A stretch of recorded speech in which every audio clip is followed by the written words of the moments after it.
रहा है यहाँ तक? चलिए तो इसमें आज हम लोग पढ़ लेते हैं। कल बताया था ऐसे, फिर आज मैं पूरा लिख दूंगा। प्रॉफिटेबिलिटी रेशियो में उसमें हमारा रेशियो नंबर 1 है gross profit ratio. Gross profit कहाँ से निकलता है? तो यू हैव टू प्रिपेयर, आपको एक ट्रेडिंग अकाउंट बनाना है, क्लास 11 बना। ग्रॉस प्रॉफिट किसे कहते हैं? आइडिया ले लेगा। आप लिखोगे ऊपर ग्रॉस प्रॉफिट, नीचे सेल्स। ये सेल्स है, लेकिन एक डाउट देखिए यहाँ नेट वर्ड लगता है। नेट सेल्स क्या होता है सर? नेट सेल्स में दिक्कत होती है कि क्या कैश सेल ना क्रेडिट सेल? भाई प्रॉफिट तो दोनों ही सेल में होता है। आप अगर क्रेडिट वाला प्रोडक्ट भी बेचोगे उसमें भी प्रॉफिट लेते हो, आप अगर कैश में सेल करोगे तो उसको भी तो प्रॉफिट लेते हो। तो यहाँ पे सेल्स का मतलब केवल कैश सेल या क्रेडिट या दोनों को ऐड करेंगे। सर आपको ध्यान क्या रखना है वर्किंग नोट 1 में, कुछ स्टूडेंट गलती क्या करते हैं, कल दिखा दिया हूँ फिर भी अभी डिस्कशन कर ले रहा हूँ कि सर ये नेट सेल्स क्या, थोड़ा सा हमें बताइए। Net sales, net revenue from operation. Operation मतलब होता है आप जो वर्क करते हो उससे आपको रेवेन्यू क्या प्राप्त हुआ। रेवेन्यू फ्रॉम ऑपरेशन, ऑपरेशन मतलब तेरा जो काम है उससे जो मिला, इसलिए रेवेन्यू फ्रॉम ऑपरेशन को हम सेल्स कहते हैं। नेट क्यों लगा है वो देख लो। तो नेट रेवेन्यू फ्रॉम ऑपरेशन का मतलब होता है आपकी जो दुकान है या फैक्ट्री है या कंपनी है, आपने कैश सेल क्या किया प्लस उसमें किसकी मात्रा ऐड होगी?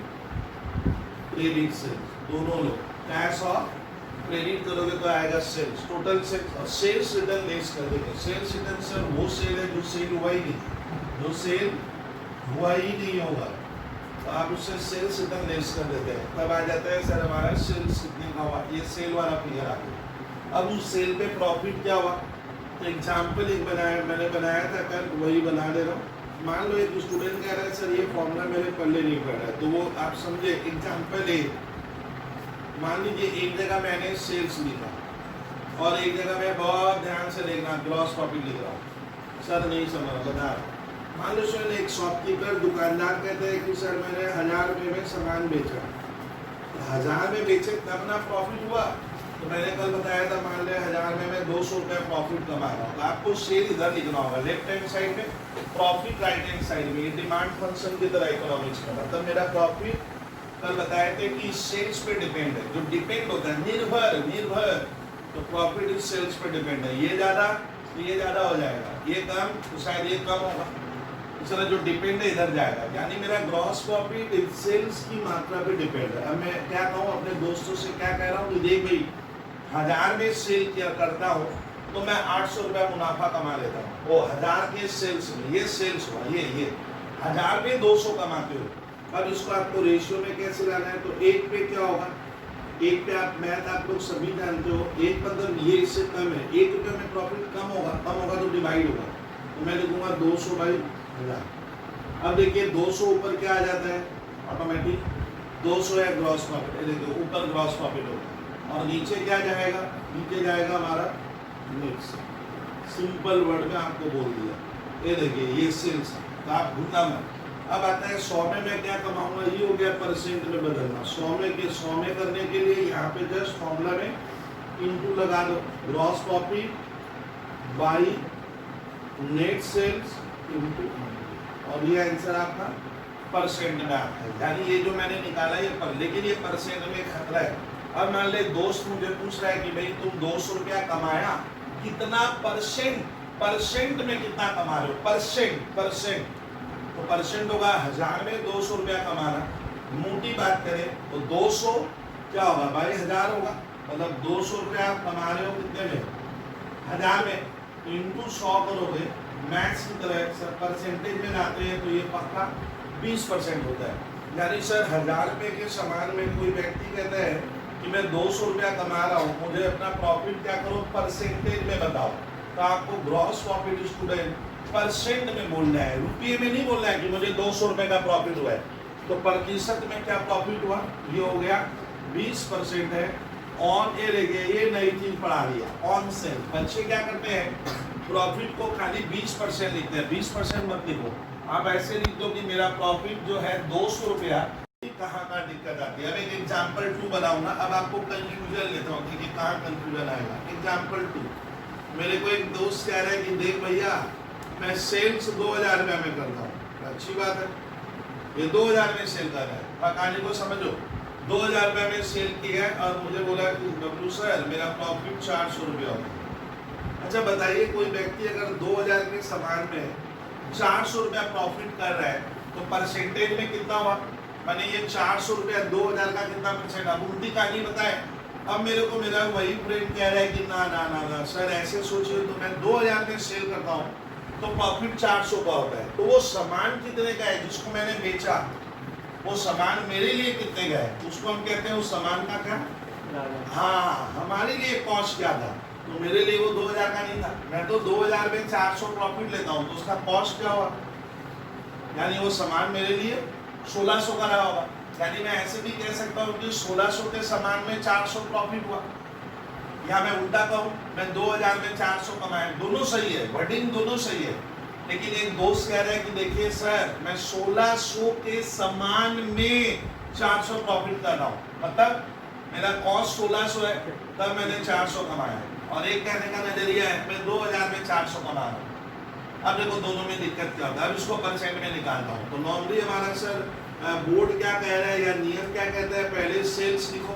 आप डिमांड का फंक्शन पढ़े थे, जो जीपी निर्भर है ये इधर लिखो। अब देखो कहानी बनाओ, 2000 में बेचा, मैं पढ़ा रहा हूँ, मैं आपको मान लो तो मैं 400 रुपया कमा लेता हूँ। एक पे क्या होगा, बड़ी मजेदार कहानी होगी। एक पे क्या होगा, 400 बाई 2000, यानी अगर इसको मैं काटूं तो एक पे हो गया 1/5।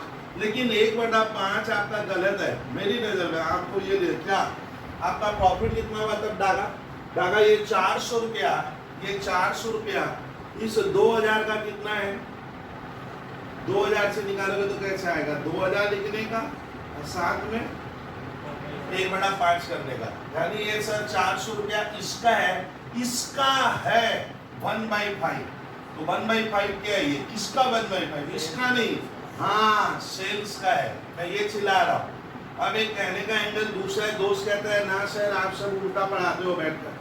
अब डागा क्या पढ़ेंगे, जब मेरा कॉस्ट क्या है, हाँ जब मेरा सामान 1600 कॉस्ट है, मैंने जिसको मैंने बेचा वो मेरे लिए 1600 का है, तो मैं ऐसे भी तो कह सकता हूँ सर 1600 में बेचे तो डागा हाँ ग्रॉस प्रॉफिट 400 हुआ।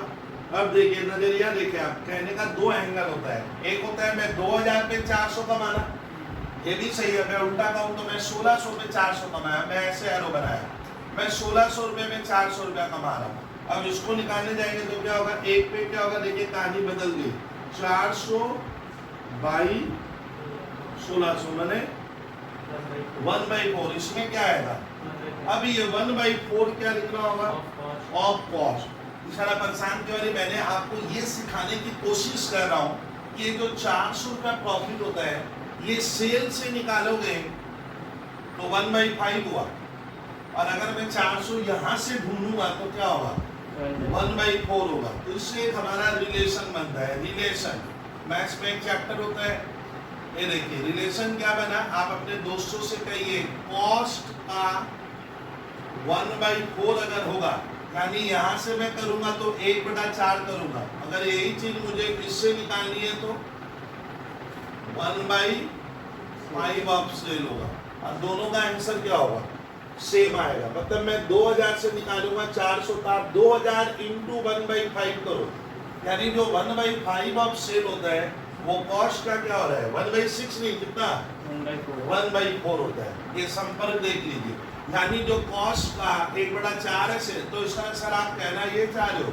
कॉस्ट का अगर 1/5 होगा तो कॉस्ट का अगर 1/5 है तो सेल्स का 1/6 होगा। पक्का 1 आपको याद रखना होगा, नीचे 1 एक बढ़ा दे।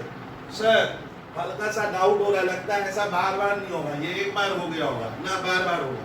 यानी आपको क्या ध्यान रखना है, जो चीज प्रॉफिट कॉस्ट का 1/5 है, वस्तु के कॉस्ट का 1/5 है, तो वो सेल्स का 1/6 होगा। सर एक तरह एक दिखाइए ना सर, मान लो तुमने एक सामान 600 में बेचा और बेच कर क्या चिल्ला रहे हो, डागा चिल्लाना समझते हैं ना, चिल्लाए कि बबलू भैया मैं तो क्या किया हूँ 100 का प्रॉफिट है, तो 100 600 का कितना है 1/6 हाँ 600 1/6 1/6 ऑफ व्हाट sales सेल्स का हो।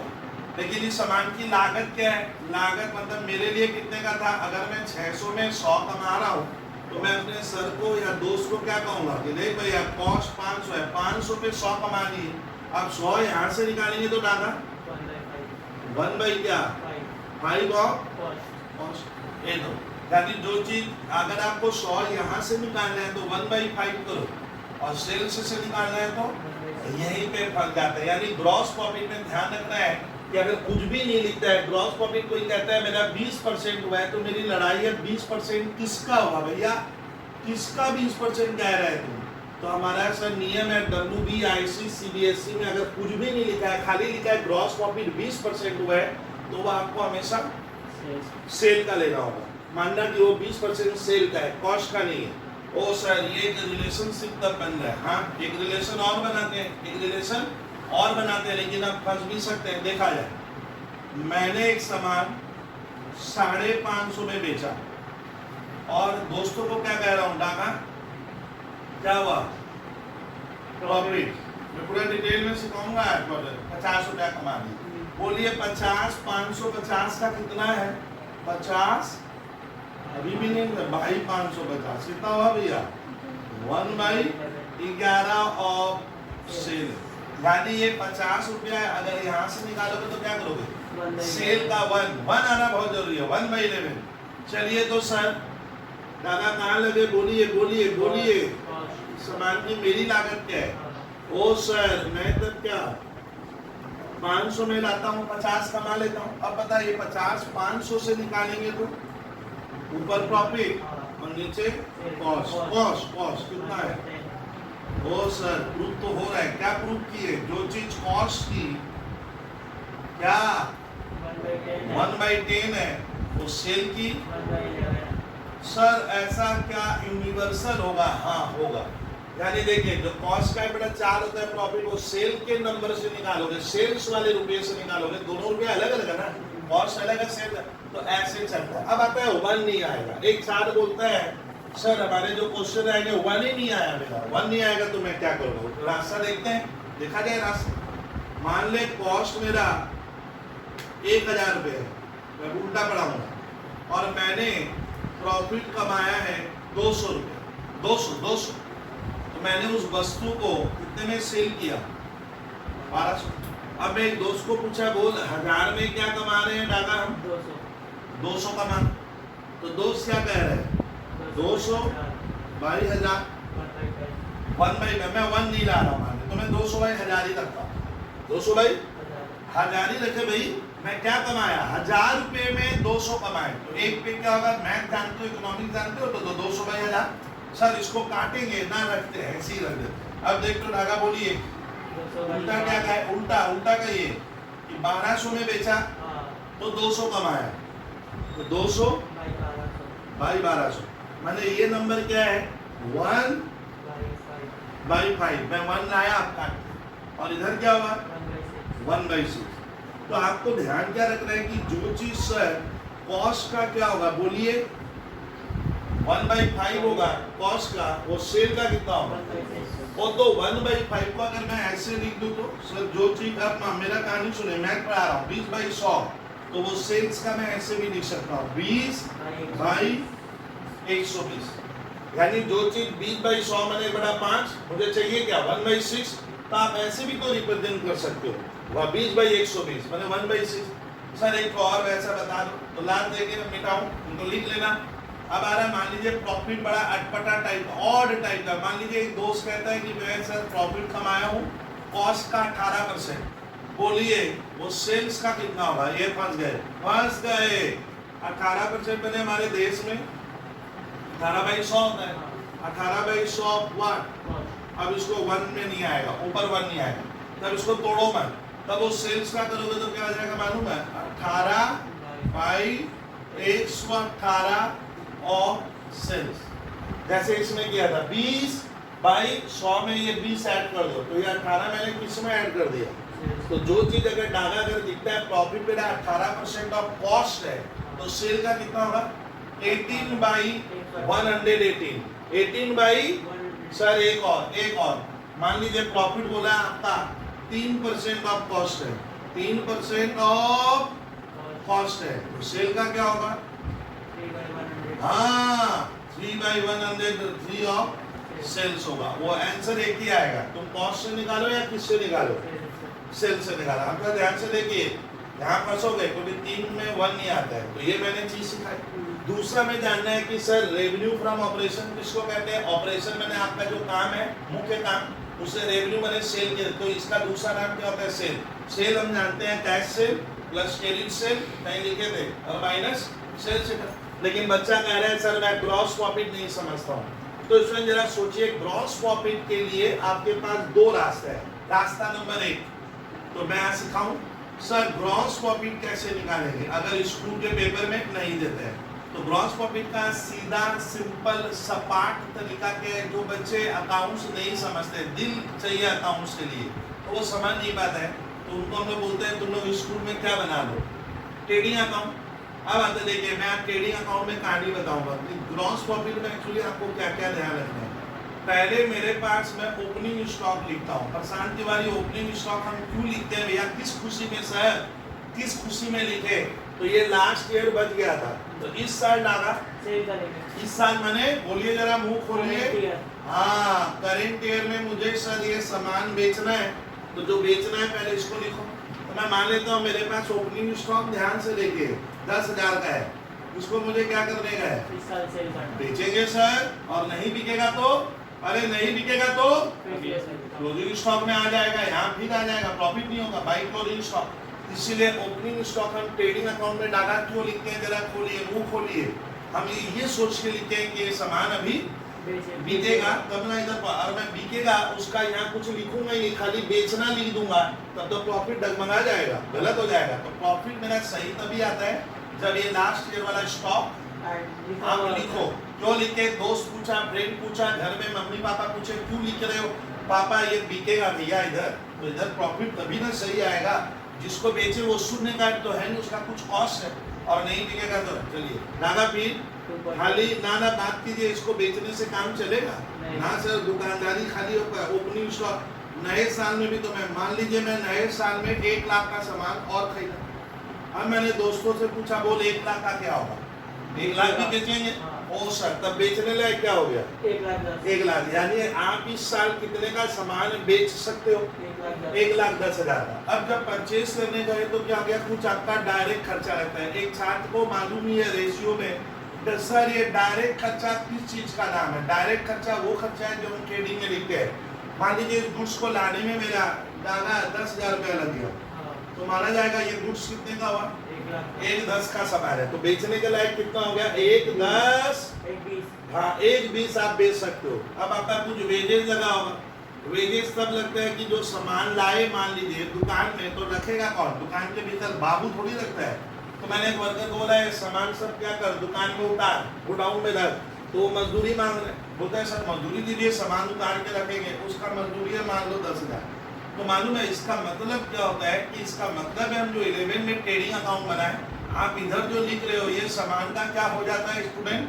ये हो जाता है सामान का कॉस्ट है। कि इस बार मैं इतने रुपए का सामान बेच सकता हूँ। कितने का बेच सकते हो? 10,000 पुराना था, खरीदे 1 का, 1,10, इसमें ये दोनों जोड़ो, 1,20 और 4, यानी मैं 1,30,000 का इधर आ रहा है मेरा, इधर मेरा 1,30। इसका मतलब सर इस 1,30 में आप आते हैं कि कोई दुकानदार कभी भी परेशान क्या नहीं है, शॉपकीपर कभी भी क्या नहीं है, पूरा सामान नहीं बेच पाता है। आप पूरी ताकत छोड़ दो, तो तुम शॉपकीपर हो, दुकानदार हो, तुम मुझे बोले बबलू सर मैं तो, मेरे पास कितने का सामान है जिसकी लागत क्या है? 1,30 का सामान हो गया। ये देखिए 1, 10, 20, 30, 1,30, लेकिन बिकेगा थोड़ी, पूरा बिका नहीं। परेशान मुझे क्या कह रहे हैं? अब अगर वह डागा कि सर ईयर के एंड में मैंने देखा कि मेरे दुकान में 30,000 रुपए का सामान क्या है? बच गया, मतलब ये बिका कि नहीं बिका? नहीं बिका। तो ये बिका ही नहीं, यानी तुम बेच सकते हो 1,30 का, ये बेच सकता हूँ, इसको मैं कहूंगा बेच सकता हूँ, मतलब इसका इंग्लिश वर्ड है maximum amount of goods that can be sold. लेकिन मैं 1,30 का बेचने में क्या नहीं हूँ? कैपेबल नहीं हूँ। कितना रह गया?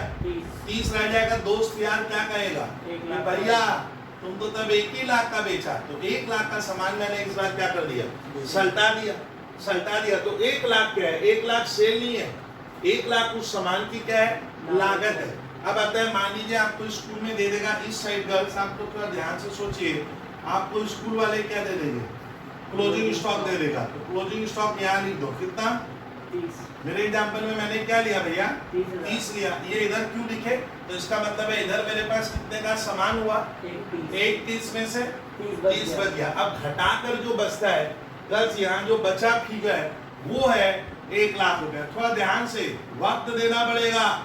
क्वेश्चन मार्क, सर ये क्या है, ये वो ये सेल नहीं निकला, ये उस सामान की क्या है जिसको तुम एक बार बेचे हो, अपनी तरफ से क्या कर दिए, अरे बेच दिया, ये उस सामान की लागत है। इसी को हम कहते हैं कॉस्ट ऑफ गुड्स सोल्ड। बाबूजी पूछे भैया ये क्या है रे, cost of goods sold. Cost of goods sold का मतलब है, गुड्स सोल्ड मतलब जो बेचा, कॉस्ट माने उसका लागत। मेरे लिए वो 1 लाख का है। परसेंट क्या मैं 1 लाख में बेचा ना, थोड़ा मुनाफा लिए होंगे, मुनाफा लिए होंगे। ताज एक नई चीज बताए, परचेज अलग चीज है, ओपनिंग स्टॉक अलग चीज है। अच्छा, टोटल कितने का सामान मैं बेच सकता था, 1 30 कितने का रह गया, 30 वो इसमें से क्या घटा दोगे तो आएगा कॉस्ट ऑफ गुड्स सोल्ड। यानी मैंने जो बेचा वो 1 लाख का है, लेकिन मैं बेचा हूँ मान लो 1,40,000 रुपये में। यानी सवाल में आपको क्या प्रस्तुत करेगा, वो आपको स्कूल वाले सेल दे देंगे। सेल कितना दिया हुआ है, 140 तो बताइए, तो ये ट्रेडिंग क्यों बनाते हैं, जिससे यहाँ पे अब क्या निकलेगा, हाँ ग्रॉस प्रॉफिट कितने का आया, गज देखिए, यानी तुम इस बार क्या किया है, 40,000 रुपये का प्रॉफिट आएगा।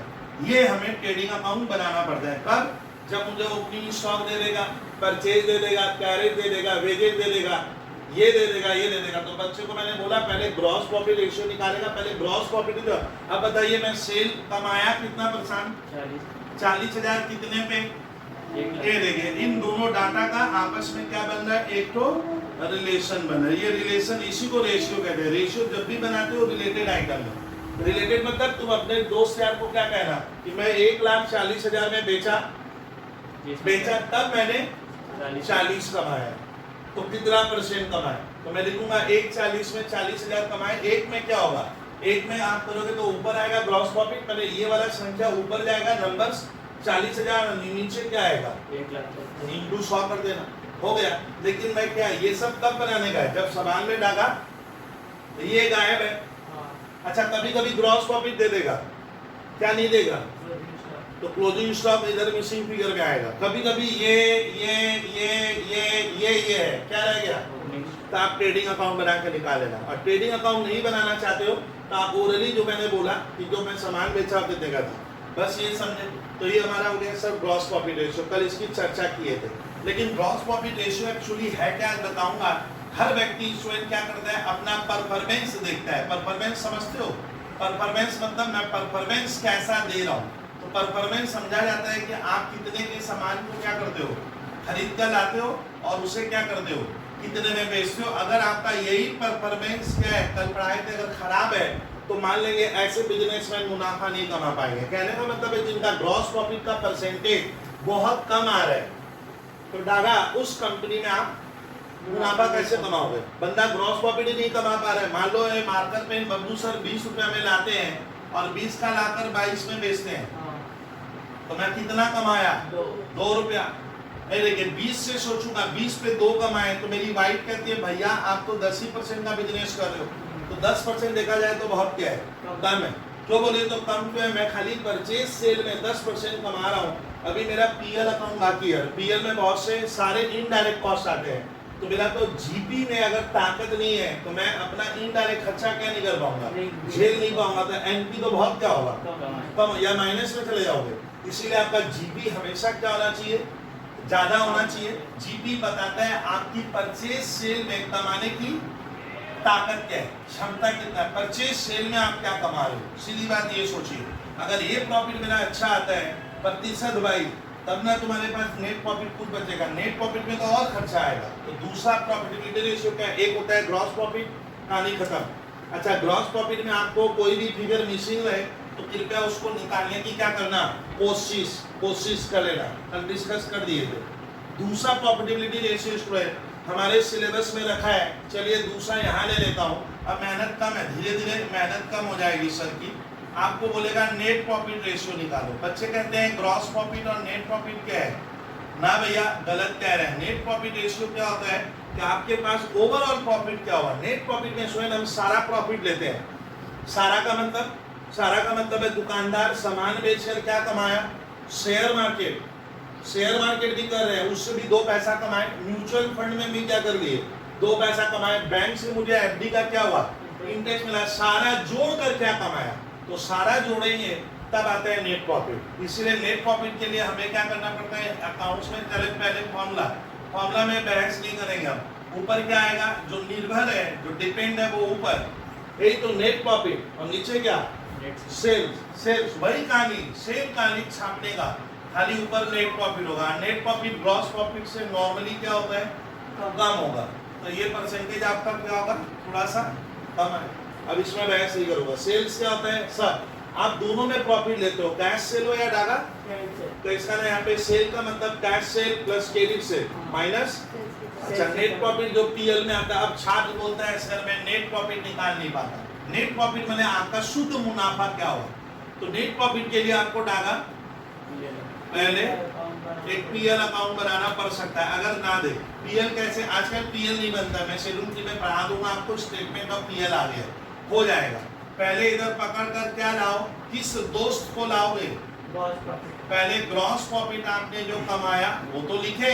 हाँ सर, इसके अलावा आप इधर उधर से जो पैसा कमाए, कल मैंने नाम क्या दिया था, उसका नाम है अदर इनकम। अदर इनकम वो इनकम है स्टूडेंट जो मैंने ट्रेडिंग अकाउंट में नहीं लिखा है। ट्रेडिंग अकाउंट में हम सेल्स लिखते हैं। अदर इनकम का मतलब होता है जैसे commission receive, discount receive, profit on sale of machine, profit on sale of investment. तो अदर इनकम इसके साथ क्या हो गया, पंच हो गया। अब इसमें मेरा कौन सा प्रॉफिट आएगा प्रशांत, कि आपने टोटल क्या कमाया या क्या खो दिया, तो इसमें अदर इनकम जुड़ जाता है। खर्चे, मुख्य खर्चे होते हैं स्टूडेंट। मालूम चलता है कोई भी व्यवस्था चलाते हो तो आज की 21वीं सदी में डाला माना जाता है कि व्यवस्था का आप संचालन कहाँ से करते हो। ऑफिस वो प्लेस है जो मेरा रिमोट कंट्रोल का एरिया है। यहाँ से मैं पूरी फैक्ट्री के ऊपर नजर रखता हूँ, पूरे सेल्स टीम पे नजर रखता हूँ। सारे डिसीजन ओरिएंटेड वर्क ऑफिस से होता है। तो ऑफिस मेंटेन करने का खर्चा आपका, उसको हम लोग कहेंगे ऑफिस का सारा खर्चा। जैसे ऑफिस का सैलरी, ऑफिस का रेंट, ऑफिस का इलेक्ट्रिसिटी, ऑफिस का प्रिंटिंग, ऑफिस का टेलीफोन बिल वगैरह वगैरह। तो ऑफिस के सब खर्चे लिखेंगे तब ना पीएल आएगा। अब फैक्ट्री का खर्चा टेढ़े, तो यहाँ मैंने ऑफिस से संबंधित ऑफिस एंड एडमिनिस्ट्रेटिव एक्सपेंस जो भी है इसकी एक लंबी लिस्ट बना के लिख दूंगा। प्रॉफिट थोड़ा सा डाउन हो गया। अब इन्हें क्या कहते हैं मालूम है, रेशियो में ये जो आप खर्चा लिखते हो, रेशियो में इसको कहा जाता है स्टूडेंट क्या, हाँ इनको गर्ल्स क्या कहना, ये इनडायरेक्ट खर्चा है। ट्रेडिंग वाला डायरेक्ट होता है। फिर ऑफिस के साथ डागा क्या चाहिए आपका, एक सेलिंग का टीम अलग होता है। सेलिंग किसको कहते हैं, जो हमारे प्रोडक्ट को कस्टमर तक पहुंचाएगा, कस्टमर को उसके बारे में बताएगा। तो सेलिंग मतलब होता है आपको इंडिया में फैलना है, तो इंडिया में फैलोगे कैसे, आपका कस्टमर पहुंचेगा कैसे, आपके पास कस्टमर तो तभी दौड़ेगा जब उसको आप अवेयरनेस कराओगे।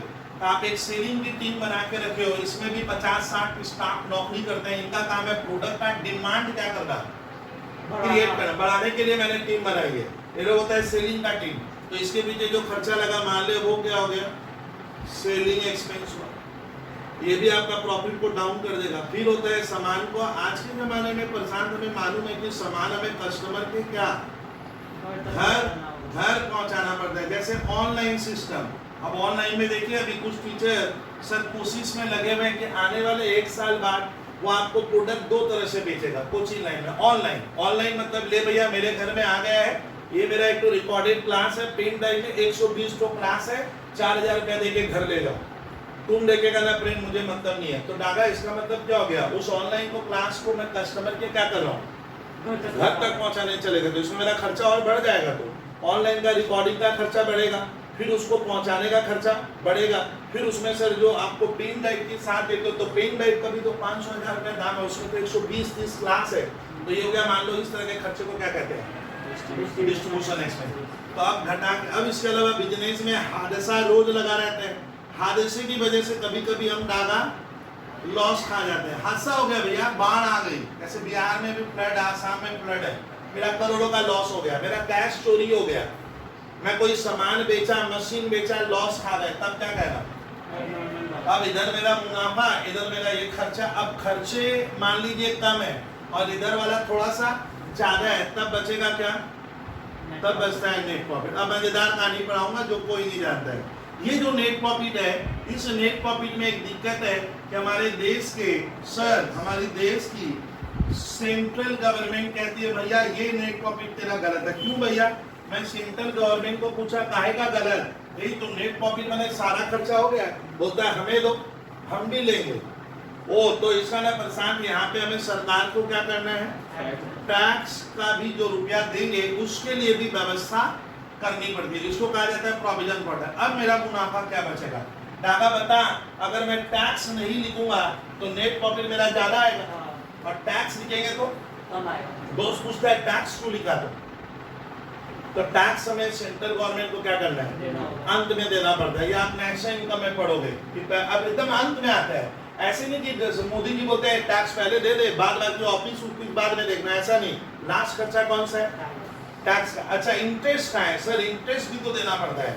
इंटरेस्ट समझती हो? किसी से लोन लिए तो इंटरेस्ट इन तीनों में नहीं आता है, तो इंटरेस्ट को आप चाहो तो क्या कर सकते हो? नाना अलग से लिखोगे। इंटरेस्ट मतलब जो आप फाइनेंस दूसरे से लिए तो उनको क्या देने का? इंटरेस्ट देंगे, इंटरेस्ट ऑन लोन। तो ये देने के बाद क्या बचा? तो नेट प्रॉफिट क्या होता है? गवर्नमेंट को टैक्स देने के बाद जो है वो वाला लेना, यानी टैक्स नाम का खर्चा भी क्या होगा? कम करेंगे। और मुझे टैक्स बाद में किसको देने का है? सेंट्रल गवर्नमेंट को, हम हेड को दे देंगे। छोड़िए, हो गया। तो आप नेट प्रॉफिट का मतलब सर ये तर्क कर रहे हैं कि नेट प्रॉफिट का फॉर्मूला सुनिए गर्ल्स। ग्रॉस प्रॉफिट, अब कल मैंने दिखाया था प्लस प्लस क्या कर दो? Other income, discount received, commission received, bank interest received, dividend received, profit on sale of machine, profit on sale of furniture, profit on sale of investment. सबको क्या करो? पंच। और इधर वाला क्या करो? लेस। लेस करके रुको, तो बच गया तो नेट प्रॉफिट है। तो नेट प्रॉफिट के लिए आपको पीएल अकाउंट आगा बनाना जरूरी नहीं है। जरूरी नहीं है, ऐसे कर लो ग्रॉस प्रॉफिट प्लस इधर वाला इनकम और इधर वाला क्या करो? अरे माइनस करो, और क्या इतना बनाएगा कौन? दो नंबर में रहते हैं। चलिए नेट प्रॉफिट मेरा परसेंटेज में आ जाएगा। नेट प्रॉफिट भी 30% में लिया, सेल्स में लिए, तो प्रॉफिट कितने तरह का हुआ? एक ग्रॉस प्रॉफिट, एक नेट प्रॉफिट। अब सवाल बनता है कि नेट प्रॉफिट जो आता है स्टूडेंट, तो इसके ऊपर कल मैं ग्रॉस प्रॉफिट का लगता है क्वेश्चन किया था, तो मैं पहले आप लोगों को अब 2 क्वेश्चन पहले कराकर 2 प्रॉफिटेबिलिटी रेशियो और जो बचेगा वो करा रहा हूँ। तो देखो नेट प्रॉफिट, उसमें नेट प्रॉफिट के ऊपर हमारा क्वेश्चन मैं करा रहा हूँ। नेट प्रॉफिट के ऊपर कल लास्ट हम लोग क्वेश्चन किए थे स्टूडेंट, पर नंबर बोलना तो देखिए बहुत इजी है। फॉर्मूला याद रखो, तो ग्रॉस प्रॉफिट रेशियो का फॉर्मूला है gross profit by net sales into 100। Net profit का प्रशांत फॉर्मूला क्या बोले? फॉर्मूला याद होना चाहिए, चैप्टर खाली फॉर्मूला बेस्ड है। फॉर्मूला याद है, काम करके आ जाओगे। तो नेट प्रॉफिट का फॉर्मूला होगा नेट प्रॉफिट बाय डागा क्या? By sales, by sales into क्या? यानी प्रॉफिटेबिलिटी रेशियो में ग्रॉस प्रॉफिट ऊपर लिखने का याद कीजिए मेरे साथ, और नेट प्रॉफिट कहाँ लिखोगे? ऊपर। मैंने नेट, अरे भाई ग्रॉस प्रॉफिट में ग्रॉस प्रॉफिट ऊपर और नेट प्रॉफिट में नेट प्रॉफिट ऊपर लिखना है। ये आपको थोड़ा ध्यान रखना, नहीं तो हमारी मेहनत बेकार हो जाएगी सर। आप उल्टा मत लिख देना फॉर्मूला को। चलिए सर क्वेश्चन नंबर मैं करा रहा हूँ नेट प्रॉफिट का। इसमें मेरे जो आराम से मैं सारा ले रहा हूँ, आप घबराओ मत सर। हम 93 नंबर क्वेश्चन करेंगे, तो लिख लो 93 और पेज नंबर 165। अब देखिए पहले 2 सवाल कराए, 2 सवाल मैंने 2-2 मिनट 4 मिनट में हो जाएगा। ये बहुत छोटे छोटे रहते हैं। पेज हमेशा लिखना होगा, तो पेज नंबर 100 क्या 65 में मिल जा रहा है रेशियो का। सवाल नंबर 93 सर करा रहे हैं। सवाल नंबर 93 में 2 क्वेश्चन है, ए और बी करके। तो पहले ए, चलिए 93 में लिखा है नेट प्रॉफिट 40,000 का छपा हुआ आया है, फिर आया है सेल्स दिया और सेल्स रिटर्न दिया है। मैं एक बच्चा वाला क्वेश्चन लिया, कैलकुलेट नेट प्रॉफिट रेशियो। अब मैं मेहनत नहीं करूंगा। नेट प्रॉफिट रेशियो, कोई स्टूडेंट क्लास का नेट प्रॉफिट बाई क्या? नेट सेल्स, नेट लगाओ, नेट सेल्स का मतलब सेल्स है, इनटू क्या करो परसेंटेज में लाने के लिए आपको 100 कर देंगे तो वो चीज परसेंट में आ जाएगी। हो गया। अब देखिए नेट प्रॉफिट कितना दिया हुआ है सर, 93 नंबर का नेट प्रॉफिट 40,000 दिया हुआ था, मैंने सब छापा हुआ है, खाली बैठाने का है तुम लोगों को। नेट प्रॉफिट 40,000 का दिया हुआ है 40,000, सेल्स दिया हुआ है 2,10,000 और सेल्स रिटर्न है 10,000। तो सेल्स सुनिए इधर प्रशांत, 2,10 से 10,000 क्या होगा लेस करेंगे तो नेट सेल्स कितने का होगा 2 लाख का हो जाएगा। बहुत इजी है, मैं मेहनत नहीं कर रहा हूँ। आप लोग जब सवाल देखोगे ना तो बोलोगे सर ये बेकार इतना बोलने चले गए थे। एक तो इनटू क्या आ गया 20% आएगा, यानी मेरा डाना कमाने का रेट रफ्तार कितना है, ये 20% किसका होता है सेल्स का। यानी आप लोग कैलकुलेटर लेके 2 लाख का क्या करोगे 20% कर क्या आ जाएगा 40,000 आ जाएगा। इसका मेरा कोई पूछे सर आप अपने फर्म का नेट प्रॉफिट कृपया बताइए तो मैं कहूँगा सिर्फ 20%। प्रशांत 20% का मतलब ये किसका होता है, अगर कुछ नहीं लिखेगा तो सेल्स।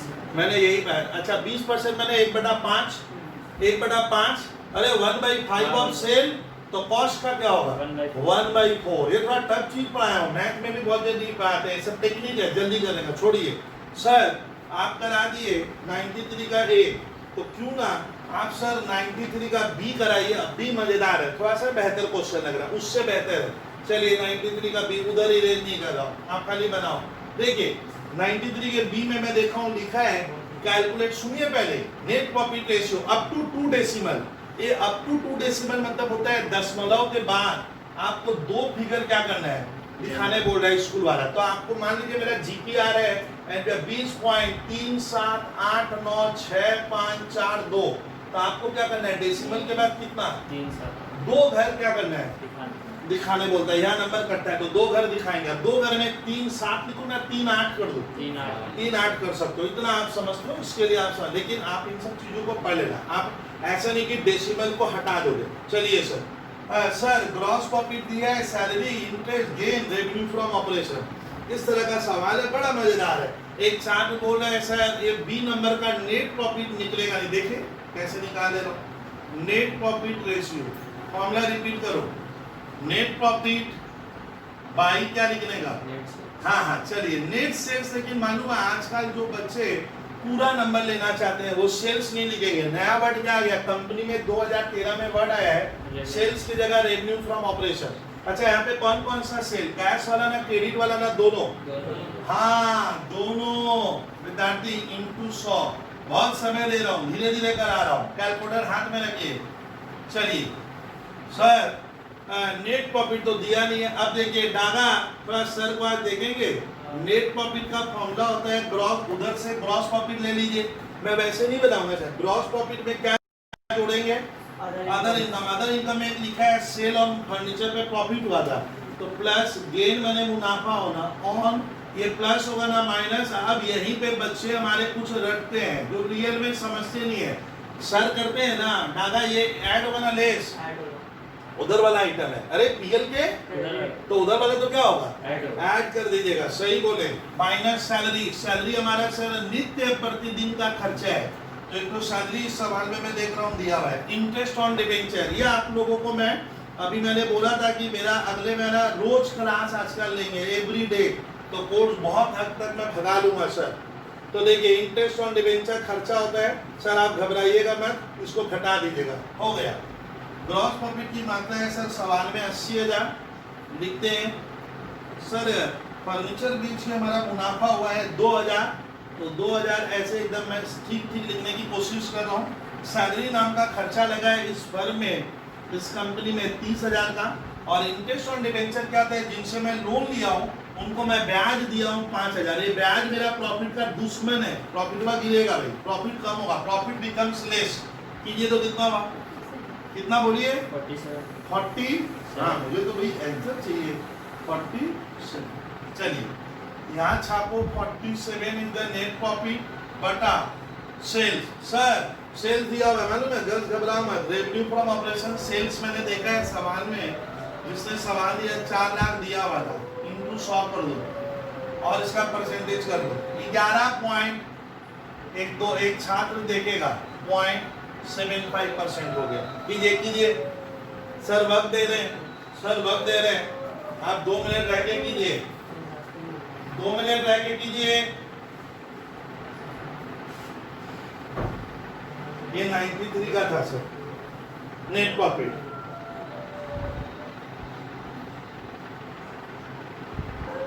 एक थोड़ा सा ना मैं सर एनपी का घुमाया हुआ क्वेश्चन करा रहा हूँ, अच्छा क्वेश्चन लग रहा है, घुमा दिया है, आप लोग सकोगे, मैं कराऊंगा। ये था 93, ये रेडी किए। अब इस बार जो मैं एनपी का क्वेश्चन करा रहा हूँ सर, क्वेश्चन ही कैसा दिया आप देखिए, लिखा हुआ क्या क्या है। 92 नंबर भी एनपी रेशियो से रिलेटेड है। 92 में भी मेरे मैथ में 2 क्वेश्चन है, मतलब आपको 92 में ए बी करके ये क्वेश्चन 2 मार्क्स में आते हैं। आपको बोला है कैलकुलेट नेट प्रॉफिट रेशियो, थोड़ा मैं इसको इरेज कर रहा हूँ, ध्यान दीजिए, ये इरेज किया। अब सुनिए 92 में स्टूडेंट क्वेश्चन जिसने बनाया है ये बहुत टफ लग रहा है मुझे सर, दे तो दिया, एक बार सुनिए मेरी बात। लिखा हुआ है ग्रॉस प्रॉफिट रेशियो वाज 25%। थोड़ा पहले कहानी बनेगी। तो सर सवाल नंबर 92 और पेज आप नहीं लिखोगे तो पूरा फंस जाओगे। पेज नंबर 165, क्योंकि सर मैं तो अपने सीट से करा रहा हूँ। अब सुनिए 92 में मैंने देखा है जानवी अग्रवाल ग्रॉस प्रॉफिट का रेशियो टीचर ने दे दिया है। बोलता है विद्यार्थी ग्रॉस प्रॉफिट इस कंपनी का कमाने का रेट क्या है, ये दिया हुआ है, तो हमें तो ग्रॉस प्रॉफिट तो निकालना नहीं होगा। अरे अधिकतर क्वेश्चन में तो बोलता है ग्रॉस प्रॉफिट रेशियो निकालो, हमें तो टीचर ने क्या किया है सर ये 25% मुझे नहीं समझ में आ रहा। 25% का मतलब आप लोग शॉर्ट सीखो तो मैथ आप लोग लेके पढ़ते हो। डागा सेल अगर 100 में करते हैं तो तब मैं 25 रुपया, मैं तो इसको अब रुपया कमाता हूँ, यही होता है क्या 25%। तो एक व्यक्ति का कमाने का रेट क्या है 25% के रेट से कमाता है। बोलता है it's cash sales were 2 lakh. और सुनिए ये व्यक्ति अपना कुछ कहानी मुझे बता रहा है, बबलू सर मेरा दुकान का कैश सेल क्या होगा, कैश सेल कितने का है, सेल को क्या कहते हैं रेवेन्यू। बोलता है कैश सेल मेरा 2 लाख का होता है, अच्छी बात है। क्रेडिट सेल कितने का, ये मजेदार कहानी दिया है, सुनिए ये थोड़ा गर्ल्स बॉय सुनिए, ये क्रेडिट सेल भी करता है। क्रेडिट सेल इसका लिखा हुआ है 90%, क्रेडिट सेल होता है 90% ऑफ, ये देखिए अब फंसाया है, ऑफ टोटल सेल्स। लो ऐसे दे दिया मैंने, क्रेडिट सेल का परसेंट हमें अमाउंट नहीं दिया है 10-12 लाख, क्या बोला है 90% भी नहीं है, क्या पढ़िए 90% ऑफ टोटल सेल। बोलता है मेरी क्रेडिट सेल विद्यार्थी इतने की होती है, सही बात है। Indirect expense, sir indirect expense कौन से खर्चे हैं जो हमारे पीएल के क्या होता है इधर आता है, अभी बोल के गया था, अभी भूल गए। इनडायरेक्ट एक्सपेंस कितना है, ये कह रहा है मेरा इनडायरेक्ट खर्चा मतलब होता है जैसे ऑफिस का खर्चा, सेलिंग का खर्चा वगैरह वगैरह। तो इनडायरेक्ट ट्रेडिंग में नहीं आता है, किसमें आता है पीएल। चलिए इनडायरेक्ट एक्सपेंस 20,000 का है। बोलता है इसका एनपी रेशियो निकालो। दादा इनडायरेक्ट के बाद क्या आता है एनपी, यहाँ पे एनपी आएगा। ये एनपी भी मुझे क्या किया है विद्यार्थी ने, विद्यार्थी को क्या नहीं किया टीचर ने दिया नहीं है। हंसेंगे कहाँ देखिए, सुनिए अगर मैं यहाँ पे बॉयज तुम सुन, अगर मैं ग्रॉस प्रॉफिट अगर किसी भी तरह क्या करता हूँ तो ग्रॉस प्रॉफिट से ये क्या होगा लेस करेंगे, कहानी हो जाएगा। तो ग्रॉस प्रॉफिट कितना बोला है 25%, किसका सेल्स का। अरे ग्रॉस प्रॉफिट हमेशा किसका होगा, अब सेल्स नहीं दिया है, फंस गए, क्योंकि मैं कैश सेल में भी पैसा कमाया और क्रेडिट सेल। तो आप खाली एक छात्र क्या है जल्दीबाजी वाला होता है, रट्टा लगाता है इसका ना भैया, क्रेडिट सेल में भी तो प्रॉफिट हुआ था, तो क्रेडिट सेल दिया नहीं है, लेकिन क्रेडिट सेल क्या लिखा है टोटल सेल्स का 90%। थोड़ा सा कहानी को ट्विस्ट को समझिए। सर कोशिश कर रहे हैं सर हमारे देश में, खाली अभी सर की बात सुनिए आप, हमारे देश में सर टोटल सेल्स कैसे आता है, टोटल सेल बराबर, बस सुनिए गर्ल्स बॉयज, कैश सेल और डागा प्लस क्रेडिट सेल। और मैंने देखा सेल्स इधर है नहीं तो मैंने नहीं लिखा, हो गया।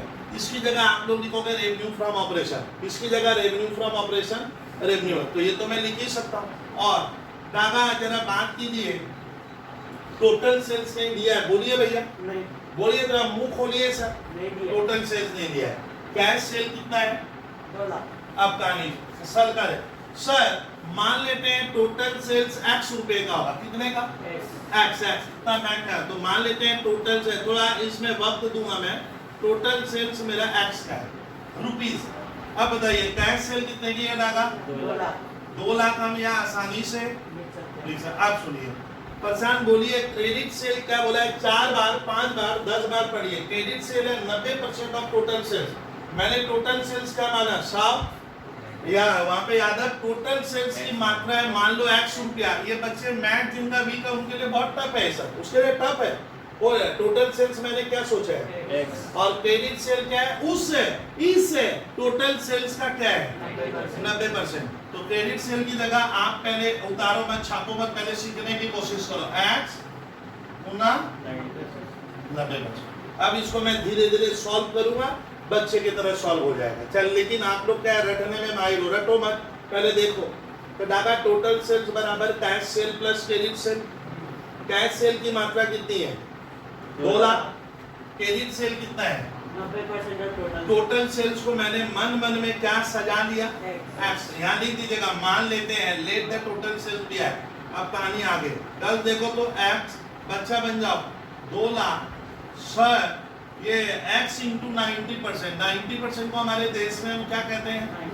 90/100। मजा लीजिए, 90/100 माने 9/10। 9/10 का मतलब 0.9। ओ सर इसको आप नहीं पढ़े, इसको पढ़ेंगे। 90% को मैं क्या पढ़ूंगा? डागा इधर ध्यान दे, 0.9 और ये x अपनी जगह है ना, भाग गया है, तो आप इसको x से लिख सकते हो। 0.9 पहले लिखोगे वैसे और x यहाँ लिखोगे ऐसे लिखे। इसमें फायदा क्या है देखिए सर, क्योंकि अब इसको इधर डागा, इसको इधर से इधर ट्रांसफर करेंगे, इधर ट्रांसफर करेंगे तो x बोलिए बोलिए बोलिए। 0.9 है। हाँ थोड़ा धैर्य धैर्य बचाएगा और कोई नहीं। ये आ गया 2 लाख और डागा बताया x से 0.9x। x के आगे एक छात्र को मैंने पूछा कर लेगा, इसमें भी वो लोग हाँ चिल्लाते हैं, समझता नहीं है। डागा बोलिए x के आगे क्या है? 1।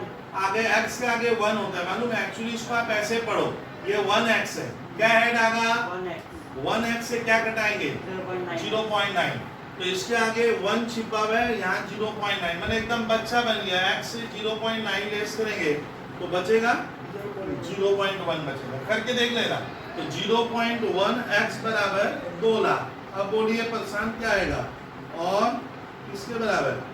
थोड़ा कैलकुलेटर लेके कीजिए ना, कितना आया देखो तो गर्ल्स, क्वेश्चन बताए कितना? बोल, घबरा मैं। 20 लाख। तो अरे घबराने से कहां से सिखाऊंगा? 20 लाख कौन सा सेल आया?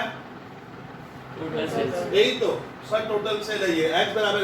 अब इसका क्रेडिट सेल कितना हुआ था? 90%। अब इसका 90% करेंगे तो क्रेडिट सेल भी हमारे हाथ में आ जाएगा। डागा तो देखिए ना, अगर मैं 20 लाख कौन सा सेल है? टोटल सेल्स अगर इस टोटल सेल्स का क्या करेंगे? Credit sale 90%। क्रेडिट सेल ना, आप क्रेडिट सेल निकाल भी सकते हो। तो बोले सर मैं तो निकालूंगा, मैं तो करूंगा वगैरह वगैरह। दीजिए नाउ। अब नाउ क्यों लिखा? अब क्या बताओ अपने स्कूल वाले टीचर को बताओ। Credit sales equal credit sale बराबर 90% इंटू टोटल सेल्स है 20। अरे टीचर इतना बेवकूफ थोड़ी है, टीचर समझ लेगा। कितना आया ये? 18 लाख होगा। 180 नहीं होगा, कितना होगा? 18 लाख। 18 लाख का तब क्रेडिट सेल था। छोड़िए सर, हमें उनसे मतलब ही नहीं है, हमें उनसे मतलब नहीं है। लेकिन बताइए प्रॉफिट परसेंट हम क्रेडिट सेल में लेते हैं ना कैश सेल में भी लेते हैं? दोनों को हम तो दोनों में लेते हैं। मोटी बात इतनी है। अब मैं आगे क्या करूंगा? तो सर पहले मेरा काम है टोटल सेल सिखाना। बनाओ बस, रुको मत, थोड़ा लिखिए। बहुत वक्त दे रहा हूँ, बहुत धीरे धीरे करा रहा हूँ। अब हम लोग निकालेंगे स्वयं ग्रॉस प्रॉफिट कितना होगा। तो देखिए 92 का, अब आगे बढ़ रहे हैं। ग्रॉस प्रॉफिट बराबर कितना लिखा हुआ था प्रशांत? 25% ऑफ व्हाट? टोटल सेल्स का होगा। तो इनटू टोटल सेल्स। चलिए आपके लिए सर थोड़ा खट रहे हैं, तो यहाँ मैं लिखूंगा 25% इनटू टोटल सेल्स कितना है? डागा 20 लाख 20 लाख टोटल सेल्स है, क्योंकि मैं प्रॉफिट दोनों पे ही देता। गर्ल्स कैश और क्रेडिट जोड़ के तो 20 ही लाख होगा ना। हाँ 20 लाख। तो 20 लाख का वहां देख ग्रॉस प्रॉफिट हुआ है, तब 20 लाख का 25% कितना हुआ मालूम है? आप लोग थोड़ा ये परसेंटेज रेट से करते हो। 5 लाख आएगा, हो गया ग्रॉस प्रॉफिट आ गया। अब क्या निकालेंगे प्रशांत?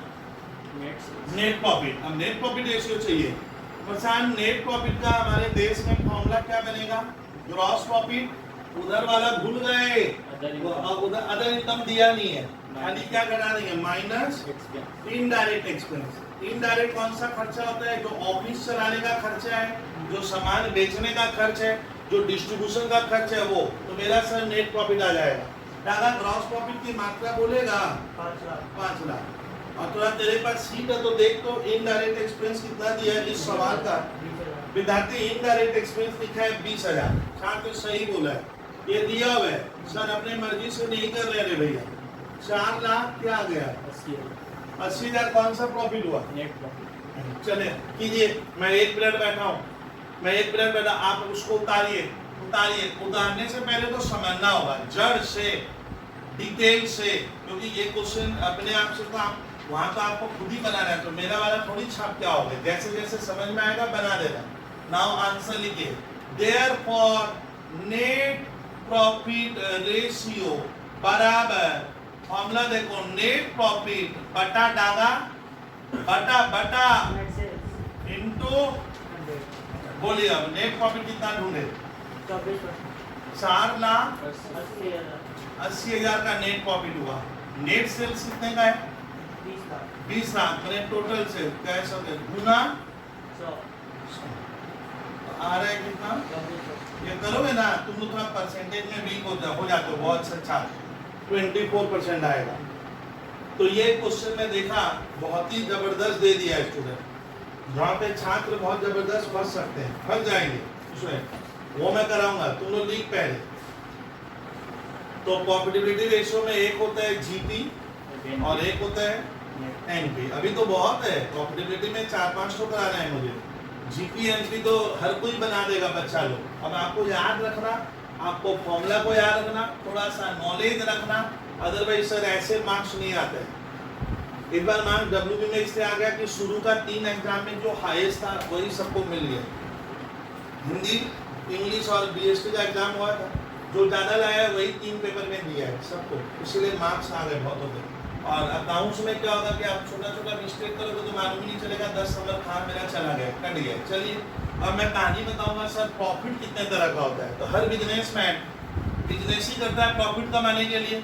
अब देखिए जो मैं प्रॉफिट दूंगा वो थोड़ा आपको टफ लगेगा। एक छात्र को मैंने पूछा भैया प्रॉफिट क्या होता है रे, तो बोलता है बबलू भैया सेल करते हैं इतने में तो इतना कमाते हैं, वही प्रॉफिट हुआ। तो एक प्रॉफिट होता है स्टूडेंट हमारा प्रॉफिटेबिलिटी रेशियो में कौन सा? ग्रॉस प्रॉफिट हो गया। दूसरा होता है क्या? Net.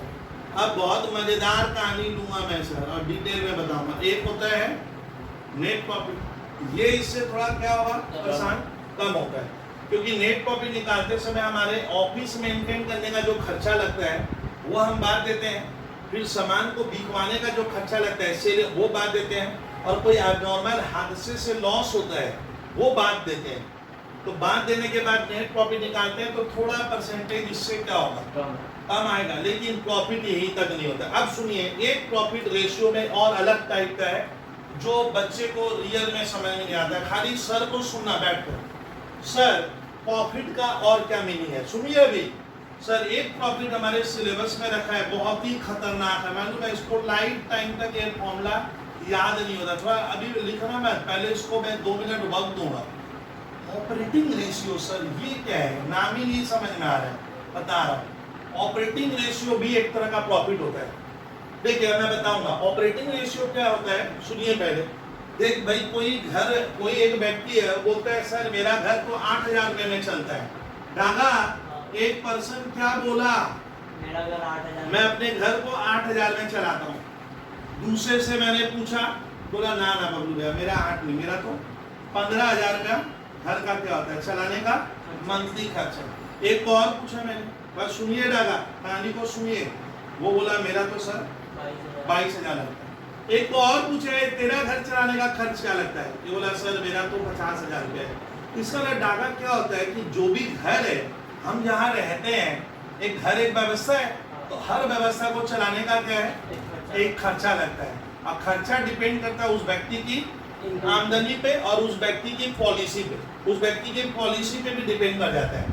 तो होता क्या है, घर तो एक ही है लेकिन मुझे लग रहा है इसकी आमदनी कम है तो ये क्या करता है, बड़ा शहर क्या सोच समझ के चलता है और ये बोलता है ऐसा मेरा घर चलाने का महीने का खर्चा 8,000 है, ये 8,000 ही हो गया, तब इसका ऑपरेटिंग, सुनिए थोड़ा, ऑपरेटिंग खर्चा है। ऑपरेटिंग मतलब अपने आप को बचाने का खर्च, इतना नहीं लगाऊंगा तो मेरा घर भूखा मरेगा, तो ये मेरा ऑपरेटिंग खर्चा हुआ। लेकिन बाजू वाले को पूछा, उसी के दोस्त को, ये बोलता है बब्लू भैया मेरा तो 15,000 के नीचे घर नहीं चलता है, तो मैं कहूंगा आपका घर चलाने का खर्च क्या है, डाका थोड़ा सुनिए, कहानी को बनाइए। ये क्या है उसका ऑपरेटिंग ऑपरेटिंग एक्सपेंस। ऑपरेटिंग माने घर का इलेक्ट्रिसिटी बिल, घर का दूध वाले का बिल, बच्चों का पढ़ाई का खर्चा, रेलवे का खर्चा, सब्जी वाले का खर्चा, सर फूड ग्रेन खाने पीने का खर्चा, यही सब तो ऑपरेटिंग है। अब आता है ऑपरेटिंग खर्चा कौन सा होता है सर, ऑपरेटिंग खर्चा वो खर्चा है जो एक व्यवस्था चलाने के लिए जरूरी है, अन्यथा मैं पिछड़ जाऊंगा। तो दादा इसका 15,000 का खर्च क्यों आ रहा है, तो बस इसका ऑपरेटिंग खर्चा इसकी तुलना में थोड़ा क्या है, ज्यादा है, इसका तो और ज्यादा है। मतलब भाई तेरा तो बहुत ज्यादा है। बोला बबलू भैया मैं तो घर में एसी भी लगाया हूँ, दोनों का एसी, अगर एसी लगाओगे तो आपका इलेक्ट्रिसिटी बिल दादा भागेगा। मैं अपने बच्चों को इंग्लिश मीडियम में पढ़ा रहा हूँ, आपका ट्यूशन फी का खर्चा स्कूल का भयंकर अरे बढ़ेगा, सीधा बात है। इसका ऑपरेटिंग खर्चा और ज्यादा है। हो सकता है ये कार मेंटेन करता है तो कार में पेट्रोल डीजल का खर्चा भी लग रहा है, गैरेज लेके रखा उसका भाड़ा देना पड़ता है, तो इसका स्टेटस थोड़ा क्या है और है। तो इसका गर्ल्स मैंने ये पढ़ा दिया कि ऑपरेटिंग एक्सपेंस सर वो खर्चे हैं जो एक नॉर्मली व्यवस्था को चलाने के लिए लगता है। अगर मैं डागा ऑपरेटिंग खर्चे से डरता हूँ तो रेशियो क्या कहता है, आप कारोबार नहीं कर पाओगे, मत कीजिए, आप घर नहीं बैठी हो। ऑपरेटिंग खर्चा क्या होगा दादा, हर खर्चे में लगता है, हर बिजनेस में लगेगा, वही होता है ऑपरेटिंग रेशियो। देखिए अब ऑपरेटिंग रेशियो का मीनिंग मैं निकालो। ऑपरेटिंग रेशियो का मतलब है मेरे को दोस्त पूछ रहा है कि तुम एक जगह पढ़ा रहे, मैं एक जगह पढ़ाने का काम करता हूँ, मतलब मेरा काम है एक जगह मैंने भाड़ा पे ले ली दादा, वहां मेरा क्या होता है बच्चों को पढ़ा रहा हूँ, ये मेरा ट्यूशन सेंटर है। लेकिन मेरी वाइफ पूछती है कि आप जो ट्यूशन सेंटर नाम की व्यवस्था क्या करते हो, अरे चलाते हो, तो आपको इस व्यवस्था को चलाने के पीछे कितना खर्चा आपका लगेगा, विद्यार्थी आए ना आए, लेकिन नॉर्मली ये खर्चा लगता है। तो वही होता है ऑपरेटिंग एक्सपेंस। यानी विद्यार्थी हर बिजनेस को डागा, तब हर बिजनेस विद्यार्थी जब हम स्टार्ट करते हैं तो स्टार्ट करने के पहले डागा हमें बजट बना लेना चाहिए। बजट किस चीज का, मैं बजट में करूंगा क्या, बजट दो तरह का होता है, क्वांटिटी में, एक रुपये में। तो मैंने रुपये में बजट बना लिया है कि भैया देखो भैया मैं ट्यूशन सेंटर का काम करूंगा तो मेरा ये खर्चा मंथली क्या होगा लगेगा। दैट इज आपका ऑपरेटिंग रेशियो। अब सुनिए, ऑपरेटिंग रेशियो मतलब होता है अपने आप को बचाने के पीछे आपका खर्च कितना लगेगा। अब आता है वो ऑपरेटिंग रेशियो कितना है। सुनिए, जिसका जानवी अग्रवाल ये रेशियो ज्यादा आएगा तो हम मानेंगे उसका ऑपरेटिंग खर्चा ज्यादा है, तो मुनाफा उसका क्या होता है, कम होगा। यानी इनवर्स रिलेशन है, मतलब ऑपरेटिंग रेशियो समझा नहीं पाया। कल अगर तेरा क्या होता है व्यवस्था चलाने का खर्चा, कारोबार का व्यवस्था चलाने का ऑपरेटिंग रेशियो अगर क्या होगा बढ़ेगा तो इसका इंपैक्ट प्रॉफिट में पड़ता है, आपका प्रॉफिट क्या होगा, कम आएगा। यानी किस तरह का संपर्क है, डिमांड चैप्टर का संपर्क है। मैंने ऑपरेटिंग खर्चा अगर तेरा बढ़ता है, अगर अपने आप को चलाने का खर्च आपका बढ़ रहा है, आपकी व्यवस्था के पीछे आपका खर्चा ज्यादा लगता है, तो प्रॉफिट उससे घटेगा। तो आप लिखिएगा सर इसके और प्रॉफिट के बीच में सीधा क्या है, अपोजिट रिलेशन है। मतलब ऑपरेटिंग रेशियो अगर बढ़ रहा है, व्यवस्था चलाने का खर्चा मेरा बढ़ेगा, तो मेरा हाथ में बचा हुआ मुनाफा कम होगा। और अगर मैं ऑपरेटिंग रेशियो को गिरा लेता हूँ, कम करना, मेरी पॉलिसी अच्छी है, मैं तगड़ी पॉलिसी बनाया हूँ और मैं इस पर कंट्रोल करूंगा, तो मेरा तो यानी ये दोनों एक दूसरे के क्या है सर, पूरक होते हैं, एक दूसरे पे निर्भर है। अगर प्रशांत ऑपरेटिंग खर्चा बढ़ता है तो मुनाफा घटेगा, और अगर आपका ऑपरेटिंग खर्चा हाँ, तो सर आज तो आप पूरा कहानी बताइए। ऑपरेटिंग रेशियो अगर मैं नहीं सोचता हूं तो इसका दिक्कत क्या होता है। ऑपरेटिंग मैंने डाला, एक व्यवस्था चलाने के पीछे आपके कुछ खर्च लगेंगे, वो खर्च आपके क्या लगेंगे, वही होता है ऑपरेटिंग रेशियो। कहीं ये बहुत ज्यादा है, कहीं ये बहुत कम है, तो सबका अलग अलग पॉलिसीज है। हाँ, लेकिन मैं इस खर्च से अगर डर रहा हूँ, इस खर्च को मैं झेलना नहीं चाहता हूँ, दर समझती हो ना, तब आप बिजनेस में सक्सेस नहीं कर पाओगे। आप बोलोगे ना हम तो दिन भर में घर में tube light, sir tube use नहीं करेंगे सर, हमारा बिल बचाना है, तो बिजनेस में परेशान इस पॉलिसी से काम थोड़ी होता है। ए ওই রুমে क्यों नहीं বন্ধ করে রাখ, আলো জ্বালাতে হবে না সারা দিনে, तो देखा गया कि वो बिजनेसमैन डागा कभी भी क्या नहीं कर पा रहा, हाँ सक्सेस नहीं कर पा रहा। आज के जमाने में सक्सेस होने के लिए आपको ऑपरेटिंग खर्चा बियर करना पड़ेगा, लेकिन किस तरह की आप कहानी बना रहा हूँ। डाका आता है ऑपरेटिंग रेशियो सर होता क्या है, मेरी जो व्यवसाय है, मेरा जो बिजनेस है, उसको चलाने के पीछे मेरा क्या खर्चा लगा, उसको मुझे परसेंट में बताना है। किसी दोस्त को, फ्रेंड को, मान ले अब कहूंगा एक फर्म है, एक कंपनी मुझे बोली बबलू सर मेरा ऑपरेटिंग रेशियो है, मतलब व्यवस्था चलाने का रेशियो है 70%, देखते हैं कैसे है। एक बोला ना सर मेरा तो 72% है, एक बोला सर मेरा ऑपरेटिंग रेशियो 85% है, एक तो हद पार कर दिया सर क्या 92% है। अब बताइए यहाँ पे तुम परेशान, कौन सा फर्म का ऑपरेटिंग रेशियो मैंने सर व्यवस्था चलाने के पीछे उसका एक्सपेंस ज्यादा लग रहा है। 92 हाँ 92% वाला। इसका कहना क्या चाह रहा है, गर्ल सुनिएगा, ये कह रहा है कि अगर डागा मैं 100 रुपए का क्या करता हूँ सामान बेचता हूँ तो 100 में मेरा 92 हाँ 92 रुपया खर्चे के रूप में लग जाता है और हाथ में केवल 8 रुपया बचता है। यानी प्रॉफिट आपका इस फर्म का थोड़ा क्या होगा, कम होगा। ये जो 8 बचा उसको इस चैप्टर में हम कहते हैं ऑपरेटिंग प्रॉफिट। ये देखिए दोनों में विरोधाभास क्लियर कीजिए। ऑपरेटिंग रेशियो मतलब होता है आपका व्यवस्था चलाने के पीछे क्या खर्च लग रहा है। तो तुम बोले 92%, तो ये ऑपरेटिंग रेशियो नहीं है, ये क्या है ऑपरेटिंग प्रॉफिट। माने जो हाथ में बचा इस खर्च को देखिए, तुम बोला बबलू भैया 8% बच रहा है, इसका ना आपका ऑपरेटिंग दोनों जोड़कर क्या होते हैं तब 100% हो गए। चलिए परेशान, एक फर्म कहता है सर मेरा तो ऑपरेटिंग रेशियो 85% है। 85% का मतलब है बंदा अगर 100 रुपए में सामान बोलिए बेचता है तो उसके पीछे 85 रुपए का क्या होता है खर्चा लग जाता है। मैंने ऑपरेट उस सर्विस को देने में उसका 85 रुपया चला जा रहा है, बचा क्या गर्ल्स 15 को क्या कहना ऑपरेटिंग प्रॉफिट रेशियो। यानी अगर कोई सवाल में गर्ल्स अगर ऑपरेटिंग रेशियो देता है इसका मतलब आप इनडायरेक्टली क्या आपको मिल गया, अभी भी नहीं समझे। ऑपरेटिंग प्रॉफिट रेशियो तब मुझे निकालना नहीं है, मैं क्या लिख दूंगा 30%। 30 क्यों लिखे, क्योंकि आप बोलते हो मेरा व्यवस्था चलाने में 70% खर्च लग जा रहा है, तो बचेगा कितना 30, दोनों को जोड़कर 100 होता है। तो पूछता है कि ऑपरेटिंग रेशियो और ऑपरेटिंग प्रॉफिट एक चीज है क्या, ना दोनों अलग है। तो जानवी क्या पढ़ा है कि ऑपरेटिंग प्रॉफिट एक अलग वर्ड होता है और ऑपरेटिंग रेशियो अलग है। ऑपरेटिंग रेशियो का मतलब होता है मेरे को व्यवस्था चलाने में, एक बिजनेस को ऑपरेट करने में मेरा खर्च क्या लग रहा है, उसको मुझे परसेंट में क्या करना है बताना। लोग पूछा बबलू जी आपका परसेंटेज क्या लग जा रहा है खर्चे में बताइए, तो पूरा पैसा मेरे जेब में नहीं आता है। इस तरह जेब में क्या आएगा दादा, ऑपरेटिंग रेशियो बढ़ेगा तो ऑपरेटिंग प्रॉफिट घटेगा, और अगर इस पे मेरी लगाम अच्छी है, पकड़ अगर कंट्रोल अच्छा होगा तो मेरा ऑपरेटिंग प्रॉफिट बढ़ेगा। यानी दोनों के बीच में मुझे एक बैलेंस करना बहुत जरूरी हो जाता है। इसका रेशियो है हर बिजनेस में। आप पहले देखिए आपका ऑपरेटिंग रेशियो क्या लगेगा या कितना आ रहा है, ये जानना बहुत जरूरी है। अगर हद से ज्यादा आएगा तब आपको क्या करना होगा, खर्चों को शुरू से लेकर डाका अंत तक या यादव हमें कंट्रोल करना पड़ेगा। मैं कंपनी का बॉस हूँ तो मैं साल के शुरू में ही देख लिया भैया ऑपरेटिंग रेशियो तो इस फर्म का 92% आ रहा है, तो पहले ही हम अपने टॉप लेवल मैनेजमेंट में क्या होगा मीटिंग होगा, हम अपना एक टारगेट फुल करेंगे कि भैया खर्चा तो क्या है ज्यादा कम की। जब भी आप सुनोगे कि हर बैंक स्टूडेंट, जैसे मैं एग्जांपल दूंगा, मैंने एक बैंक में खाता खोला था यूनाइटेड बैंक ऑफ इंडिया रिश्ता के मोरपुकुर ब्रांच में। सर पैसा जमा करके आने का मतलब हिंदुस्तान पाकिस्तान का युद्ध हो जाता था। मान लीजिए 10 बजे गए, पैसा जमा करके घर में लौटे 2 बजे, कितनी लंबी लाइन है, 20 आदमी खड़े हुए, पेइंग भरो, कभी पर्ची भरो, कभी स्लिप भरो, डालेंगे 10,000 रुपया, लेकिन 4 घंटा आदमी का क्या हो रहा था लॉस हो रहा था। कारण बता रहा हूँ। तो यूपीआई का क्या है सर, हमारी जो बैंकिंग व्यवस्था है, बैंकिंग में देखा गया सर इन लोगों ने ब्रांच बहुत खोल लिया था।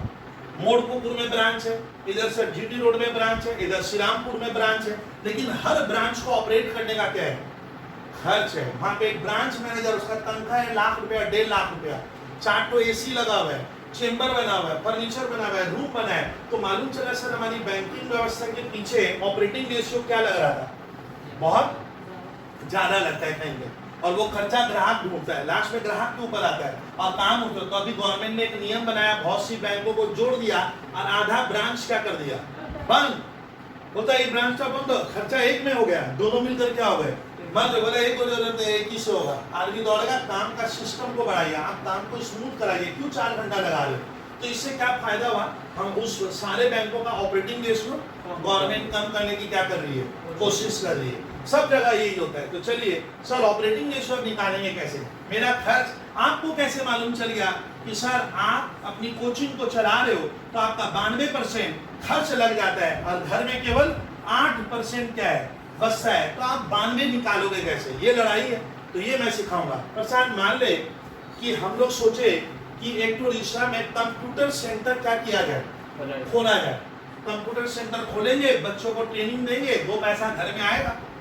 खोल तो लिए या सोच तो लिए, लेकिन सोचने के पहले हम एक कल्पना कर रहे हैं डागा कि मैं एक कंप्यूटर सेंटर खोलूंगा जहां बच्चों को क्या किया जाएगा, ट्रेनिंग देंगे।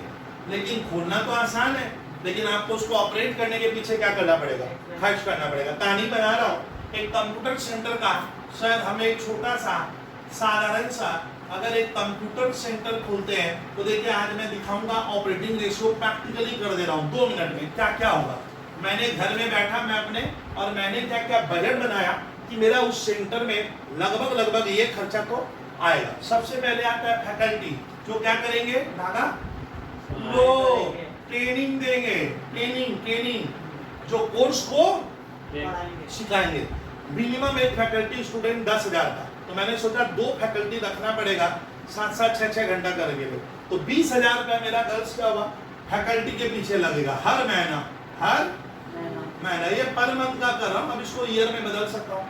फिर एक साथ बोला सर कंप्यूटर सेंटर में तो इलेक्ट्रिसिटी के लिए आपको तो हमेशा एसी क्या करना होगा, चलाना पड़ता है। ट्रेंड है कि कंप्यूटर सेंटर एक ऐसा जगह है जहाँ पे बच्चे आते हैं, सर उनको थोड़ा कंफर्ट चाहिए, तो हमेशा क्या होगा सर, इलेक्ट्रिसिटी का बिल, खास करके एसी। इलेक्ट्रिसिटी मान ले मैंने पकड़ा महीने का 5,000, तो मेरा 5,000 रुपये तक डाला, इलेक्ट्रिसिटी का बिल पक्का क्या होगा, लगेगा। ये मेरा ऑपरेटिंग खर्चा है। फिर ऐसे ही बता रहा हूँ, परेशान समझा रहा हूँ, मैंने जगह भाड़ा पे लिए, रिक्शा जैसे जगह में आप भाड़ा में लिए, भाड़ा मुझे कहीं भी मिले लो सर, अगर आप एक कंप्यूटर सेंटर का जगह भाड़ा में लोगे तो 10,000 के नीचे नहीं है सर। उसमें 2 रूम, एक हॉल वगैरह चाहिए सर, लैब वगैरह है, तो 10,000 रुपया तो डाका मेरा क्या हो रहा है, भाड़ा पे खा रहा है। एक प्यून टाइप का व्यक्ति रखे हैं जो चाय पानी जेरॉक्स वगैरह करेगा। प्यून भी बोला दादा मैं तो 5,000 रुपया पर मंथ लूंगा, तो दादा इसको भी मुझे 5,000 क्या करना है पर मंथ का क्या करना पड़ेगा, देना पड़ेगा। कंप्यूटर व्यवस्था तभी चलती है जब माउथ पब्लिसिटी और जब आप घर घर पहुंचो। इस कंप्यूटर सेंटर स्टूडेंट उसी का हिट होता है जिसके पास किसकी टैलेंट है, एडवर्टाइजमेंट। बिना एडवर्टाइजमेंट के ये बिजनेस नहीं चलता है सर, लिख लीजिएगा। तो एडवर्टाइजमेंट में पोस्टर छपवाना होगा, लीफलेट करना होगा, सोशल मीडिया में आना होगा। तो मैंने कम से कम भी बजट पकड़े, एकदम कम से कम, मिनिमम से मिनिमम। तो क्या हो गया, मैंने देखा कि एडवर्टाइजमेंट 5,000, यही तो मुझे छात्र देगा। एक 5,000 का एडवर्टाइजमेंट करूंगा तब ना 2 छात्र मिलेंगे, तब ना खर्चा निकलेगा। तो गर्ल्स मैंने कहानी बनाया, मैंने जोड़ डाल कर देखा 20, 10, 30, 40, 45,000 रुपया डाका मेरा क्या है, धर्माधर्मी मान लीजिए पर मंथ का खर्चा आ रहा है। दैट इज यही होता है सर क्या, ऑपरेटिंग एक्सपेंस। यानी व्यवस्था चलाने के लिए। अब मैं अपने घर वालों से बात कर रहा हूँ, देखिए घर वालों से क्या बात की है, तो मेरी वाइफ से सेंटर तो खोल लेंगे, कुछ हिसाब किए, मैंने बहुत बढ़िया एक बजट बनाया और मैंने लिखा देख हमारा ऑपरेटिंग कॉस्ट होगा 45,000 रुपया आ रहा है, मैंने हर हाल में महीने का 45,000 रुपया हमें खर्च देना पड़ेगा। व्यवस्था चले या क्या ना चले, इतना तो मिनिमम करना ही पड़ेगा। जबकि इसमें रिपेयर्स, मेंटेनेंस, बहुत से खर्चे नहीं लिए। तो दादा 45,000 रुपया मेरा एक ऑपरेटिंग कॉस्ट हो गया। मैंने सेंटर तो खुल गया, कंप्यूटर ले आए, सजा दिए, सब हो गया। अब हर महीना आपका 45,000 लगेगा। That is operating cost, not operating expense. तो ऑपरेटिंग कॉस्ट क्या होता है? ऑपरेटिंग कॉस्ट का मतलब होता है आप जो प्रोडक्ट किसी को बेचते हो, किसी को दे रहे हो, उसको देने के पीछे आपका क्या खर्चा लगा। जैसे एक तरह का एक प्रोडक्ट ही है, मैं आपको सेंटर में पढ़ाऊंगा, आपको शिक्षा दूंगा, लेकिन देने के पीछे मेरा हर महीने का 45,000 रुपया लग रहा है। अब मेरे को एक छात्र बोला सर 45,000 से घबरा क्यों रहे, मिनिमम फर्स्ट ईयर में आप उम्मीद कीजिए हर महीना आप 5 स्टूडेंट नहीं जोड़ सकते। एडवर्टाइजमेंट है, अच्छा क्वालिटी का फैकल्टी है, टाइमली पढ़ाओगे, तो 5 स्टूडेंट जोड़ लेना क्या नहीं है दादा, कोई बड़ा बात नहीं है। और हर स्टूडेंट का मान ले कोर्स फी है 10,000 रुपया। अगर मैं 10,000 रुपया करके डागा कोर्स फी रख रहा हूँ, तो भैया 5 स्टूडेंट आएंगे इस क्या महीने, अगले महीना 5, अगले महीने, ये मेरा टारगेट होता है। यही होता है देखो बजट, एक क्वांटिटी में हुआ कि मैं मिनिमम लक्ष्य किया हूँ कि हर हाल में क्या होना चाहिए, 5 स्टूडेंट मुझे महीने का चाहिए, 5, कभी हो सकता है 20 आ जाए, एक महीना नहीं है, लेकिन आपका लक्ष्य है 5, तो 5-5 करके डागा 12 महीने में कितना स्टूडेंट हुआ, 60 स्टूडेंट हुआ कि नहीं हुआ, 60 हुआ गर्ल्स, 60 इंटू कितना 10,000, तो डागा तब कलेक्शन क्या होगा 6 लाख का, और खर्चा 45,000 इंटू 12, तो कुछ घर में क्या हो रहा है बचेगा, वो होता है ऑपरेटिंग प्रॉफिट, यानी पूरा ऑपरेटिंग प्रॉफिट नहीं है। और कभी कभी आप स्टूडेंट लाने में कैपेबल नहीं रहोगे तब आप ऑपरेटिंग लॉस भी खा सकते हो, यानी बिजनेस करके लॉस हुआ। तो मैंने क्या सिखाया कि सर ऑपरेटिंग रेशियो कौन सा रेशियो है, ऑपरेटिंग रेशियो है सर एक व्यवस्था चलाने के पीछे हमारा जो खर्च लगेगा डे टू डे, वो खर्च होता है ऑपरेटिंग कॉस्ट। लेकिन इस खर्चे में आप वो खर्चा मत लीजिएगा जो ऑपरेटिंग नहीं है, जो डागा क्या नहीं है। सर ये बोली सर कुछ पहले नहीं पढ़ा है, कुछ पहले मान लीजिए मेरी गलती से, एक बार मेरी गलती से 2 कंप्यूटर मैंने जो कोचिंग में खरीदे थे, वहां पे बारिश आने से बारिश का पानी क्या हो गया सेंटर के भीतर आ गया, और कंप्यूटर क्या हो गया जमीन में रखा हुआ था, उसका सर सिपर नष्ट हो गया। तो मैं तो चिल्ला रहा हूँ कि मेरा तो 20,000 का क्या हो गया लॉस हो गया। वो जो लॉस हुआ, लेकिन वो व्यवस्था चलाने का क्या नहीं है, खर्चा नहीं माना जाएगा, उसको नहीं लेंगे। यानी ऑपरेटिंग कॉस्ट में स्टूडेंट आप कभी भी वो खर्चा मत लेना जो व्यवस्था चलाने का नहीं है, जो सडनली लगा है, जो एक्सीडेंटली लगा है, जो बार बार होगा नहीं, तो वो आपका डाका कभी भी क्या नहीं माना जाता है, वो ऑपरेटिंग कॉस्ट नहीं है, वो तो हादसा है सर, लाइफ में सब झेलना पड़ेगा आपको। तो ये हो गया, लेकिन मैं उस महीना 20,000 का खर्चा कह के बढ़ा दिया, कंप्यूटर नष्ट हो गए, 20,000 नहीं आएगा। मेरी गलती से कैश का चोरी हो गया, तो कैश चोरी हो जाना क्या नहीं है, इसमें नहीं है, हाँ ऑपरेटिंग कॉस्ट में नहीं आता है। तो ऑपरेटिंग कॉस्ट में स्टूडेंट आप प्योर लीजिएगा कि मेरा जो बिजनेस है उसको चलाने का ऑपरेटिंग खर्चा क्या था। अभी प्रशांत एक को और लेंगे। अब इस व्यवस्था को चलाने के लिए मैंने बॉयज गर्ल्स सेंट्रल गवर्नमेंट से डागा 10 लाख का क्या किया, लोन ले लिया। लोन लेते ही वाइफ नाराज, बोलती है लोन लिए तो अब क्या करना पड़ेगा, हर महीना इंटरेस्ट दे रहा है, तो इंटरेस्ट का खर्चा भी बन गया। लेकिन इंटरेस्ट को गर्ल्स हमारा ऑपरेटिंग खर्चा नहीं माना गया रेशियो में, इंटरेस्ट देना क्या नहीं है, हाँ जबकि होना चाहिए ऑपरेटिंग। इसमें थोड़ा डाउट उठता है क्योंकि इंटरेस्ट को मुझे अब हर महीना देना पड़ेगा, आप लोन ले लियो तो इंटरेस्ट भी तो आपका लगना चालू हो गया। लेकिन माना जाता है इंटरेस्ट क्या है, व्यवस्था चलाने का खर्चा नहीं माना गया। मैंने इंटरेस्ट को ऑपरेटिंग कॉस्ट नहीं मानते हैं। क्यों सर, उस क्यों का जवाब नहीं देके खाली आप ये लिख देना एमसीक्यू क्वेश्चन में कि इंटरेस्ट को रेशियो में बॉयज गर्ल्स कौन सा फाइनेंशियल कॉस्ट कहता है। फाइनेंशियल कॉस्ट कभी भी ऑपरेटिंग कॉस्ट नहीं होता है। ऑपरेटिंग कॉस्ट क्या होता है, जो व्यवस्था हाँ चलाने के लिए लगता है, जैसे घर का रेंट, घर का इलेक्ट्रिसिटी, घर का टेलीफोन बिल, घर में बच्चों का पढ़ाई का खर्चा, ये सब ऑपरेटिंग कॉस्ट है। लेकिन आप लोन लेकर अपना खर्चा क्या करो, उसका ब्याज देते हो, तो ब्याज सर लोन माना जाता है इसलिए लेते हो कि आप क्या कर रहे हो, अपने बिजनेस को और फैलाओगे। यानी आप फाइनेंस किससे लिए, फाइनेंस में पैसों का जुगाड़ क्या किए बाहर वालों से, अगर उनको कुछ दोगे तो दादा वो क्या नहीं है, ऑपरेटिंग कॉस्ट में मत देना। ये सब गलती होगा, ये थोड़ा टफ होता है। अच्छा कोई एबनॉर्मल लॉस हो गया तो फायर से, सुनामी से, साइक्लोन से, अर्थक्वेक से, वो जो नुकसान का है वो सब ऑपरेटिंग कॉस्ट में नहीं आएगा। इस तरह सर ऑपरेटिंग रेशियो का तब सर अब फॉर्मूला क्या होता है कि जो मैं प्रोडक्ट या सर्विस कस्टमर को दे रहा हूँ उसको देने में मेरा टोटल खर्चा क्या लगा उसको परसेंटेज में निकालेंगे। जैसे बबलू सर कह रहे हैं कि उनका कोचिंग सेंटर से कंप्यूटर वाले से 6 लाख का क्या बढ़ाना कलेक्शन होगा साल भर में, लेकिन 6 लाख मेरे जेब में नहीं आएगा। मेरा महीना का खर्चा है 45,000, 45,000 इंटू 12 करेंगे तो मेरा 5,20,000 क्या हो रहा है, खर्चा वहां पे क्या होगा लग रहा है। तो ये खर्चा करीब करीब सर इसका कुछ परसेंटेज तो है, तो प्रशांत इसका ना मेरा इतना परसेंट क्या हो गया व्यवस्था चलाने के पीछे जा रहा है, वो रेशियो होता है ऑपरेटिंग। और जो बचेगा उसको क्या कहना, ऑपरेटिंग नहीं गर्ल्स, उसको ऑपरेटिंग प्रॉफिट कहते हैं। तो ऑपरेटिंग प्रॉफिट अलग है और ऑपरेटिंग रेशियो क्या है अलग है। ये बहुत गलती करता है, ऑपरेटिंग रेशियो बच्चे नहीं समझते। ऑपरेटिंग प्रॉफिट सर क्या है, अरे ऑपरेटिंग दोनों को जोड़ के क्या होता है 100% होना चाहिए। ऑपरेटिंग रेशियो मेरा 90% है, मतलब 100 में 90 मेरा खर्च होता है, तो हाथ में बचेगा क्या 10 रुपया, 10 रुपया वही 10, दोनों को क्या कर देना, अगर जोड़ेंगे मतलब ऑपरेटिंग रेशियो और ऑपरेटिंग प्रॉफिट को अगर क्या कर दे, जोड़ दे, तो जोड़कर 100% होता है। नॉर्मली ये देखा गया है। तो सर ऑपरेटिंग रेशियो का फॉर्मूला रियल में टफ है, हम लोग को भी याद नहीं रहता है। सर ऑपरेटिंग रेशियो का फॉर्मूला क्या है, व्यवस्था चलाने का खर्चा क्या क्या होता है वो लिखवा रहा हूँ। और ये फॉर्मूला स्टूडेंट आप तभी कर पाओगे जब थोड़ा समझ गए, थोड़ा रट्टा लगा लिए। लिखिए operating ratio, not operating profit. बच्चे बहुत कंफ्यूज हो जाते हैं इस रेशियो को। मैंने देखा है जब भी पूछता है तो कुछ छात्र सर एकदम पजट हो जाते हैं, बोलते हैं सर पल्ले ही नहीं पड़ रहा है। आप ऑपरेटिंग प्रॉफिट ऑपरेटिंग रेशियो, मैं तो चिल्ला रहा हूँ, दोनों में बहुत क्या है, अंतर है। मैं तो चिल्ला रहा हूँ सर। चलिए बहुत इजी लगेगा, आप घबराइए मत कुछ भी। लिखिए सर ऑपरेटिंग रेशियो मैं करा रहा हूँ, फॉर्मूला मैं याद कराऊंगा, समझाऊंगा मैं, खाली आपको करना है, सिर्फ आपको करना है स्टूडेंट। फॉर्मूला को थोड़ा सा लर्न करेगा।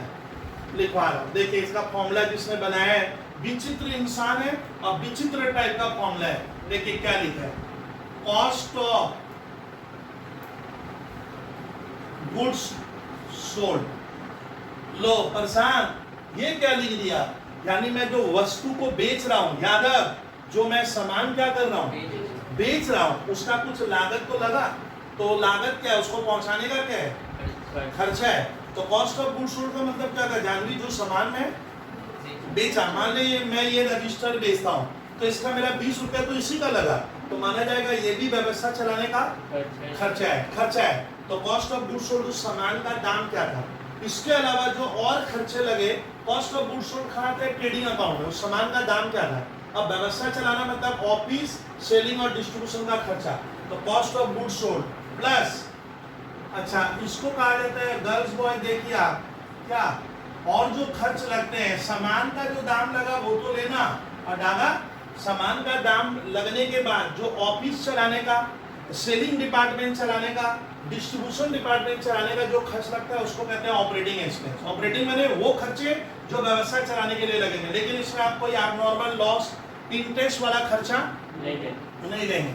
और भाई अब ये आपका पूरा व्यवस्था चलाने का खर्चा है। नीचे नेट सेल्स, नेट सेल्स आजकल वर्ड लिखोगे तो नंबर भी बड़ा 0 मिलता है। नेट सेल्स की जगह वर्ड क्या है गर्ल्स मालूम है, रेवेन्यू। हाँ फ्रॉम ऑपरेशन, मतलब ये सेल्स है, ये सेल्स होता है, घबराइए मत। ये फॉर्मूला दिया है इसका, मालूम है जिसने फॉर्मूला बनाया। अच्छा कॉस्ट ऑफ गुड्स सोल्ड का नया नाम आजकल हो गया cost of revenue from operation. तो पहले इतना लिखो, आप लिखो, आप खाली घबराओगे नहीं, आपको खाली लिखना है बैठ कर, कुछ नहीं करना है। अब आता है मेरे को एक स्टूडेंट क्लास का पूछ रहा है सर ऑपरेटिंग खर्चा कौन सा होता है। मोटी बात सुनिएगा, जो खर्चे हम डागा प्रॉफिट एंड क्या लॉस अकाउंट में लिखते थे वो सारे ऑपरेटिंग है। ऑपरेटिंग माने जो व्यवस्था चलाने के लिए, जैसे घर चलाने के लिए इलेक्ट्रिसिटी देना है, बच्चों का स्कूल फीस देना है, दूध वाले को देना है, सर जिससे हम लोग आटा चाल उसको देना है, ये सब खर्चा क्या मानेंगे याना ऑपरेटिंग खर्चा है। तो मैं आप पढ़ाऊंगा बिजनेस का ऑपरेटिंग एक्सपेंस क्या होता है। लिखिए सर बिजनेस का ऑपरेटिंग एक्सपेंस आपको जैसे मैं सिखाऊंगा वो लिखिए। बिजनेस का ऑपरेटिंग एक्सपेंस होता है आप जो अपने कर्मचारी को देते हो।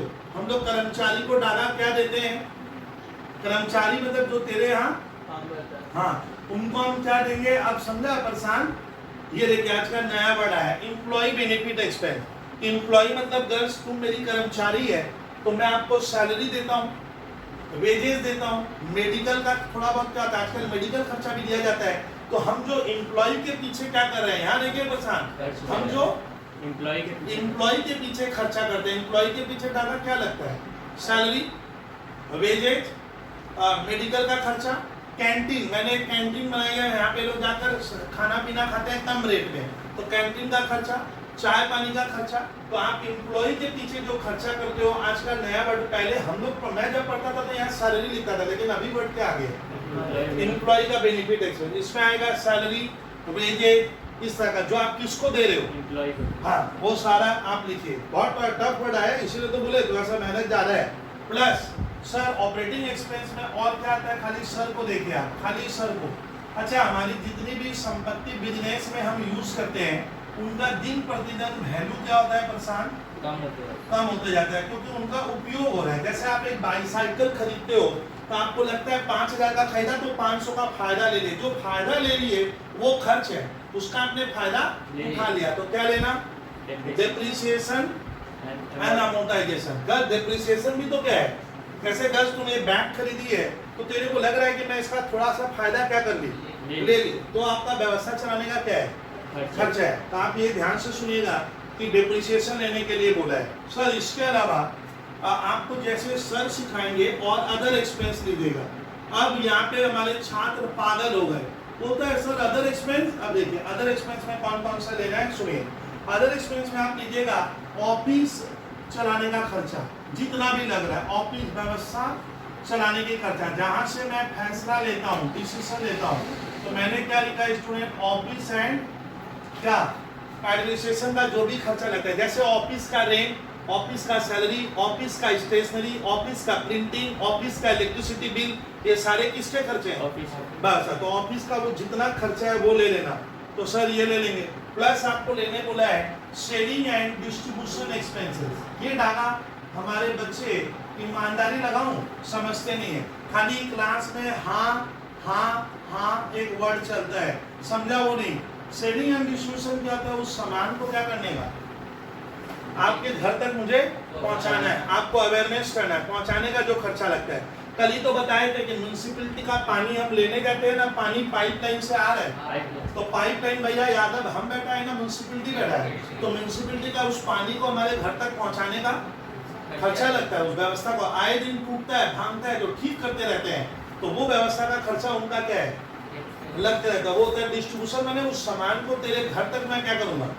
पहुंचाऊंगा, एडवर्टाइजमेंट करूंगा, आपको अवेयरनेस करूंगा, तो ये किस में जाएंगे? ये भी आपका माना जाता है ऑपरेटिंग खर्चा है। मैंने कहा था ऑफिस और डागा किसका ले लिए? सेलिंग एंड डिस्ट्रीब्यूशन एक्सपेंस आप लोग लेना, ठीक है। तो अच्छा कौन सा नहीं लेंगे, ठीक है। तो अदर देन आप ये मत लेना, लिख लो अदर देन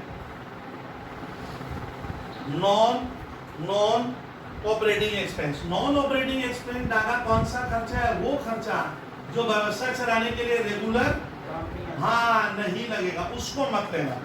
ओ सर ऐसे बनेगा ऑपरेटिंग खर्चा, हाँ तो ऑपरेटिंग खर्चा में आएगा सैलरी, वेजेज, रेंट, इलेक्ट्रिसिटी, जो ऑफिस चलाने का खर्चा है, डेप्रिसिएशन, अमोर्टाइजेशन, ऑफिस का सारा खर्चा, सेलिंग का खर्चा, डिस्ट्रीब्यूशन। नॉन ऑपरेटिंग खर्चा वो खर्चा है जो व्यवस्था चलाने के लिए नहीं लगता है, जो व्यवस्था चलाने के लिए दागा इधर दे जो नहीं लगेगा, वो नॉन ऑपरेटिंग है। जैसे सडनली मैंने क्या बोला, मेरे जेब से 5,000 रुपए चोरी हो गए, तो चोरी होने से खर्चा तो हुआ, आपका नुकसान तो हो गया, लेकिन वो मैं कहूँगा व्यवस्था चलाने के लिए नहीं लगा, अगले महीना से वो लगने वाला नहीं है कोई आप, तो वो सब आप मत लीजिएगा, ये लिखो। अब छात्र कहते हैं सर ये हो गया ऑपरेट, तो ये क्या है? Cost of goods sold equal, जो हम ट्रेडिंग अकाउंट में डागा क्या करते थे, तो सामान का क्या लिखते हैं? अरे गर्ल्स सामान को हम पहले खरीदते हैं तो भाषा होती है परचेज, फिर उसको क्या किया डागा बेचा 120 पे, तो ये जो 100 रुपया लगा वो भी उस सामान का क्या है? हाँ कॉस्ट है, वो भी तो वो हम नहीं लिए हैं क्योंकि ये खर्चे पीएल के हैं। तो कॉस्ट ऑफ गुड्स सोल्ड क्या होता है? जो ट्रेडिंग अकाउंट में जो खर्चे लगे वो भी माना जाता है व्यवस्था चलाने का खर्च है, तो वो आप ले लेना। उस सामान का लागत क्या है जिसको मैंने कस्टमर को क्या किया डागा हाँ बेचा है। कॉस्ट ऑफ गुड्स सोल्ड का फॉर्मूला ये वाला, ओपनिंग स्टॉक ये सब नहीं पढ़ा दिए थे, तो कॉस्ट ऑफ गुड्स सोल्ड इसमें मैं पहले कल भी लिखाया हूँ, अगले क्लास में भी लिखवा दिया हूँ, आज फिर लिखवा रहा हूँ। ओपनिंग इन्वेंट्री लिखोगे प्लस क्या लिखेंगे? इन्वेंट्री माने स्टॉक प्लस परचेजेस। अच्छा परचेज में से माइनस क्या करना?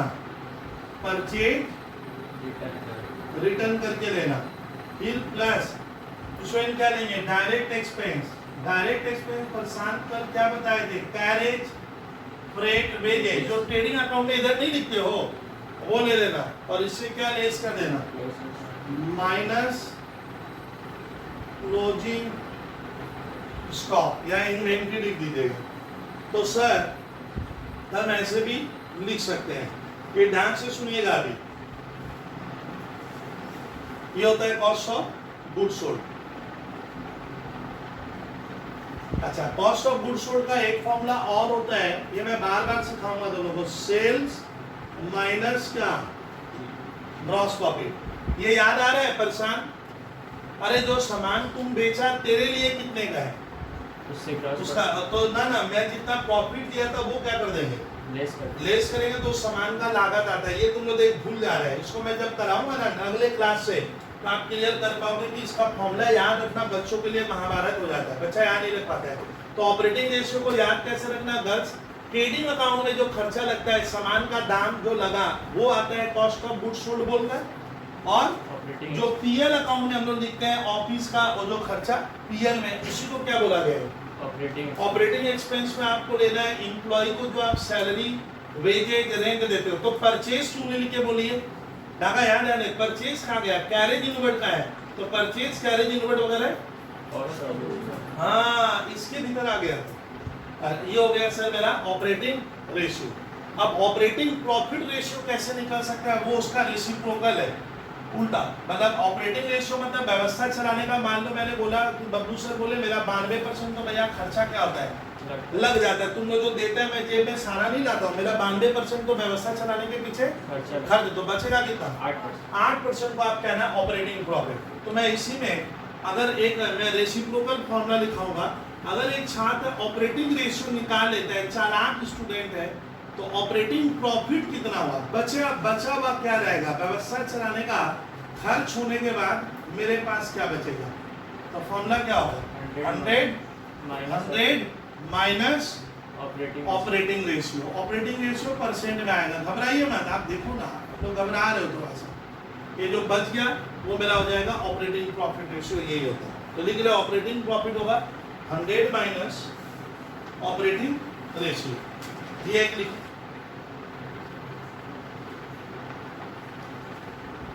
अब हमारा profit ratio base sir operating ratio, लेकिन ये प्रॉफिट का रेशियो है, ये कौन सा रेशियो है गर्ल्स, ये क्या बताता है, ये बता रहा है आप जो व्यवस्था चलाते हो बिजनेस, उसको ऑपरेट करने का, चलाने के पीछे आपका खर्च कितना लग रहा है, और क्या बचा, खर्च जो लगा वो पहले निकाल ले, और जो रह गया वो होता है ऑपरेटिंग प्रॉफिट। अगर ये बढ़ रहा है इसका मतलब आपका ये खर्चा कम लग रहा है, अगर ये बढ़ेगा तो प्रॉफिट क्या हो जाएगा, कम हो जाएगा। लेकिन अब एक छात्र मुझे बोल रहा है कि सर मान लीजिए हमें ऑपरेटिंग क्या करेगा, रेशियो निकालने नहीं देगा, हमें बोलेगा ऑपरेटिंग प्रॉफिट निकालो, उल्टा वाला प्रशांत, क्या सीधा ऑपरेटिंग प्रॉफिट दे दिया है, और मैंने अभी तक ऑपरेटिंग रेशियो क्या नहीं की है, तब ऑपरेटिंग प्रॉफिट कैसे निकालते हैं, वो हो गया फॉर्मूला नंबर 4 जीपीएनपी, ये था तीसरा। तो गर्ल्स इसको कृपया लिखिए, ऑपरेटिंग प्रॉफिट रेशियो का फॉर्मूला एक लाइन का है, लेकिन ये थोड़ा आप लोगों को वक्त लगेगा, 5 मिनट में आपका लूंगा भैया, फिर क्लास को ऑफ करेंगे। ऑपरेटिंग प्रॉफिट रेशियो का फॉर्मूला, ये नेट प्रॉफिट नहीं है, छात्र मन में सोच रहा है यादव कि नेट प्रॉफिट है ना यादव, ये नेट प्रॉफिट भी नहीं है, ये ग्रॉस प्रॉफिट है, एक बहुत ही अद्भुत टाइप का है। क्या ऑपरेटिंग प्रॉफिट क्या होता है समझ जाएंगे 100% हम कोशिश करते करते, क्योंकि रेशियो के भी 8 क्लास और चलेगी, 9 तो यहाँ फॉर्मूला होगा ऑपरेटिंग प्रॉफिट बाई नीचे नेट सेल्स। आजकल सेल्स की जगह वर्ड क्या है मालूम है, आजकल परेशान क्या नहीं है, सेल्स नहीं लिखा जाता है नियम के अनुसार, आजकल बढ़ा गया सेल्स की जगह रेवेन्यू फ्रॉम ऑपरेशन, और बीच में इनटू क्या खाएगा, ये परसेंट में आएगा। ये फॉर्मूला में देखिए तो डागा ये ऑपरेटिंग प्रॉफिट था, और ये ऑपरेटिंग रेशियो है। हाँ, उसका फॉर्मूला याद करने में कैसे सर लोग कैसे याद रखते हैं मालूम है, हम लोग परेशान कैसे याद रखते हैं, ऑपरेटिंग रेशियो मतलब है व्यवस्था चलाने के पीछे मेरा क्या लगा, तो इसको कहते हैं ऑपरेटिंग एक्सपेंस, जैसे जो पीएल में लिखते हैं, कहाँ पीएल वो सारा, और सामान की लागत को परचेज नहीं लिखते हैं, क्या लिखते हैं, कॉस्ट ऑफ गुड्स, ये मेरा पूरा व्यवस्था चलाने का है खर्चा, लेकिन इसमें आपको नॉन ऑपरेटिंग खर्चा नहीं लेना है, इंटरेस्ट और लोन वगैरह नहीं लेना है। तो सवाल बनता है सर ऑपरेटिंग प्रॉफिट, मेरे को मैं जब पढ़ता था ना तो मुझे डागा लगता था ऑपरेटिंग प्रॉफिट और नेट प्रॉफिट तो क्या है ना, सेम नहीं होता है। इसीलिए आपको कभी कभी डब्ल्यूबी में बहुत ज्यादा पूछता है ये 4 रेशियो मालूम है, जीपी, एनपी, ऑपरेटिंग और ऑपरेटिंग प्रॉफिट, क्योंकि ये चारों टफ है, इसी को बच्चा कहता है वो इजी है, इजी नहीं है, जीपी एनपी इजी है, ये इजी नहीं होगा। देखिए ऑपरेटिंग प्रॉफिट में मैं पढ़ाऊंगा सर ऑपरेटिंग प्रॉफिट और नेट प्रॉफिट में क्या फर्क होता है। ऑपरेटिंग प्रॉफिट मालूम अभी मॉडर्न वर्ड की देन है, बोलते हैं कि ना सर नेट प्रॉफिट से बहुत बार क्या होता है, बहुत चीजों का पता नहीं चलता। नहीं चल रहा। देखिए दोनों का फर्क बता रहा हूँ। ऑपरेटिंग प्रॉफिट क्या होता है? गर्ल्स कृपया ध्यान से सुनना, आज आपको एकदम सिखा दूंगा, 2 मिनट तो लगेगा। ये देखिए, पहले हम बनाते हैं स्टूडेंट, कोई भी कंपनी का, फर्म का आप एक ट्रेडिंग अकाउंट बनाते हो। ट्रेडिंग मतलब होता है जो मैं परचेज सेल किया उसका हिसाब बना लेते हो। ट्रेडिंग अकाउंट में यादव तुम भूल गया होगा, इधर क्या आता है मालूम है यादव? ट्रेडिंग अकाउंट के इधर आता है टू ग्रॉस प्रॉफिट। आया? ग्रॉस प्रॉफिट किसका देन है? तो विद्यार्थी चलती भाषा में लिख दो, ग्रॉस प्रॉफिट किसकी देन है? किसान परचेज कितने में किए और वही सामान आप सेल्स कितने में किए, इसमें आप क्या कमाए। और नॉर्मली सेल्स हमारा थोड़ा क्या होता है? ज्यादा होता है। किसकी तुलना में? परचेज। यानी परचेज को हम कहते हैं कॉस्ट प्राइस और ये होता है हमारा सेल प्राइस। कौन ज्यादा है? Sale price. तो इधर आ गया प्रॉफिट। अब आता है ये प्रॉफिट, लेकिन रियल वाला नहीं होता। ये तो खाली ये बता रहा है आप परचेज सेल में कमा रहे हो। अब आपको व्यवस्था चलाने का जो खर्चा है उसको कहाँ लिखते हैं गर्ल्स हम? अब देख सिखाऊंगा ऑपरेटिंग प्रॉफिट क्या है। देखिए पीएल में क्या होता है कि मैंने जो सामान खरीदा और बेचा उसमें क्या कमाया। मेरी वाइफ पूछती है कि आप जो दुकानदारी करते हो तो सामान खरीद कर बेच कर क्या कमाए। बोला देख, मान लिया मेरा 10 लाख आया है, लगा क्या 10 लाख रुपया मैं कमा रहा हूँ। तो मैं अपनी वाइफ को बोला, अपने घर वाले को बोला, देख भैया मेरा ग्रॉस प्रॉफिट 10 लाख है, बहुत ही खूबसूरत है। बता तो ये ग्रॉस प्रॉफिट क्या मैं बिजनेस से कमाया हूँ? तो विद्यार्थी आप एरो को देखिएगा, हाँ ये प्योर बिजनेस से कमा रहा हूँ, मतलब जो खरीदना बेचना उससे कमाया हूँ। इससे मेरे परफॉर्मेंस का डाटा क्या चलता है? पता चलता है आप अच्छा काम करो ना बुरा काम करो। लेकिन होता क्या है, अगर जब मैं पीएल बनाता हूँ तो पीएल में मैं सारी इनकम लूंगा और मैं खाली परेशान गुड्स बेच के पैसा नहीं कमा रहा हूँ। मैं 4 तरह का काम यादव और करता हूँ। यादव 4 तरह का मतलब मान ले, 4 तरह का मतलब होता है यादव मान ले मैं शेयर बाजार कर रहा हूँ, शेयर मार्केट, वहां से भी 2 पैसा कमा लिए। तो भाई बोली कि शेयर बाजार से जो कमाए वो इसमें परेशान क्या नहीं है? ऐड नहीं। हाँ, इसमें शेयर बाजार वाला सेल नहीं है। शेयर रिलायंस का खरीद कर बेच के 1 लाख रुपया वहां से भी कमाया। तो मैं अब क्या किया, मैं अपनी वाइफ को बोला देख ये तो मैं बिजनेस से कमाया हूँ और मैं जो इधर उधर थोड़ा वक्त देता हूँ, इंसिडेंटल वर्क करता हूँ, क्यों करता हूँ? 2 पैसा ज्यादा आ जाए तो profit on sale of share. मैंने रिलायंस का शेयर बेच के इस साल डाला 1 लाख यहाँ से भी कमा लिया। तो बताइए ये जो प्रॉफिट कमाते हैं ना गर्ल्स, ये जो कमाते हैं गर्ल्स सुनिएगा, ये जो प्रॉफिट मैं कमा रहा हूँ क्या ये मेरे इधर नेट प्रॉफिट में आएगा? कोई विद्यार्थी परेशान? हाँ, ये नेट प्रॉफिट में यादव क्या होगा? ऐड हो गया ना, ये तो जुड़ गया। और मेरी वाइफ बड़ी स्मार्ट है, वाइफ मुझे कह रही है कि भाई आप मुझे बताओ, आप खाली ट्यूशन, तो बता भाई यहाँ पे डागा मैं कोई इन्वेस्टमेंट बेचा हूँ शेयर बाजार से और जबरदस्त क्या खा गया? डागा लॉस, जबरदस्त मैं लॉस खाया हूँ। तो डागा लॉस खाने से क्या हो गया बोल तो? मेरा प्रॉफिट यहाँ पे गर्ल देखिए तो लॉस खाया हूँ शेयर बाजार से, प्रॉफिट क्या हो गया? तो वापस उसको ऐड करिए। वाइफ को मैं कहूंगा देख ये घटना मैं बार बार नहीं करता हूँ, तो ये नहीं होता तो मेरा प्रॉफिट बिजनेस से क्या आता है? ज्यादा आता है। तो वो मैंने लिखवाया है, आप चीज को समझिए। फिर लिखिए और एग्जांपल दे रहा हूं, आप खाली लिखिएगा। एक लिखोगे स्वयं interest on loan oblique debenture.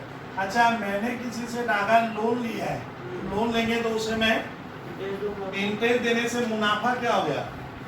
तो मैं मानूंगा इंटरेस्ट हमारा ऑपरेटिंग खर्चा नहीं है। इस चैप्टर में माना गया है कि इंटरेस्ट को आप ऑपरेटिंग खर्चा नहीं मानेंगे। फिर स्टूडेंट मैं लिखवा रहा हूँ, आप लिखिए प्रीलिमिनरी एक्सपेंसेस रिटेन ऑफ। अगर ये कहाँ लिखा हुआ है परेशान? पीएल के क्या डेबिट में तो वर्ड होगा प्रीलिमिनरी एक्सपेंसेस। ये एग्जांपल नंबर में हुआ, ये एग्जांपल का 1 हुआ मान लो, ये एग्जांपल का 2 है, ये एग्जांपल 3 चल रहा है। इनको आप क्या कर देना? ऐड कर देना होगा इसको। फिर नॉन ऑपरेटिंग इनकम लिखेंगे। अब मैं यहाँ से स्टूडेंट लेस क्या करूंगा? Non operating income. जरा बोलिए तो प्रशांत ये नॉन ऑपरेटिंग इनकम कौन सी इनकम है? जो इनकम तो है बट रोज नहीं होती। हाँ, मेरे कारोबार से संबंधित नहीं है, वो मेरा मुख्य पेशा से नहीं आया है। नॉन ऑपरेटिंग इनकम का एग्जाम्पल लिखो आप लोग। रेंट रिसीट कहाँ देगा ये पीएल के, क्रेडिट इसको आपको क्या करना है, लेस कर हाँ उधर देगा, प्रॉफिट बढ़ जाता, गिरा ले। रेंट पाना माना जाता है आपका मुख्य बिजनेस से नहीं आ रहा है। इसके अलावा इंटरेस्ट ऑन,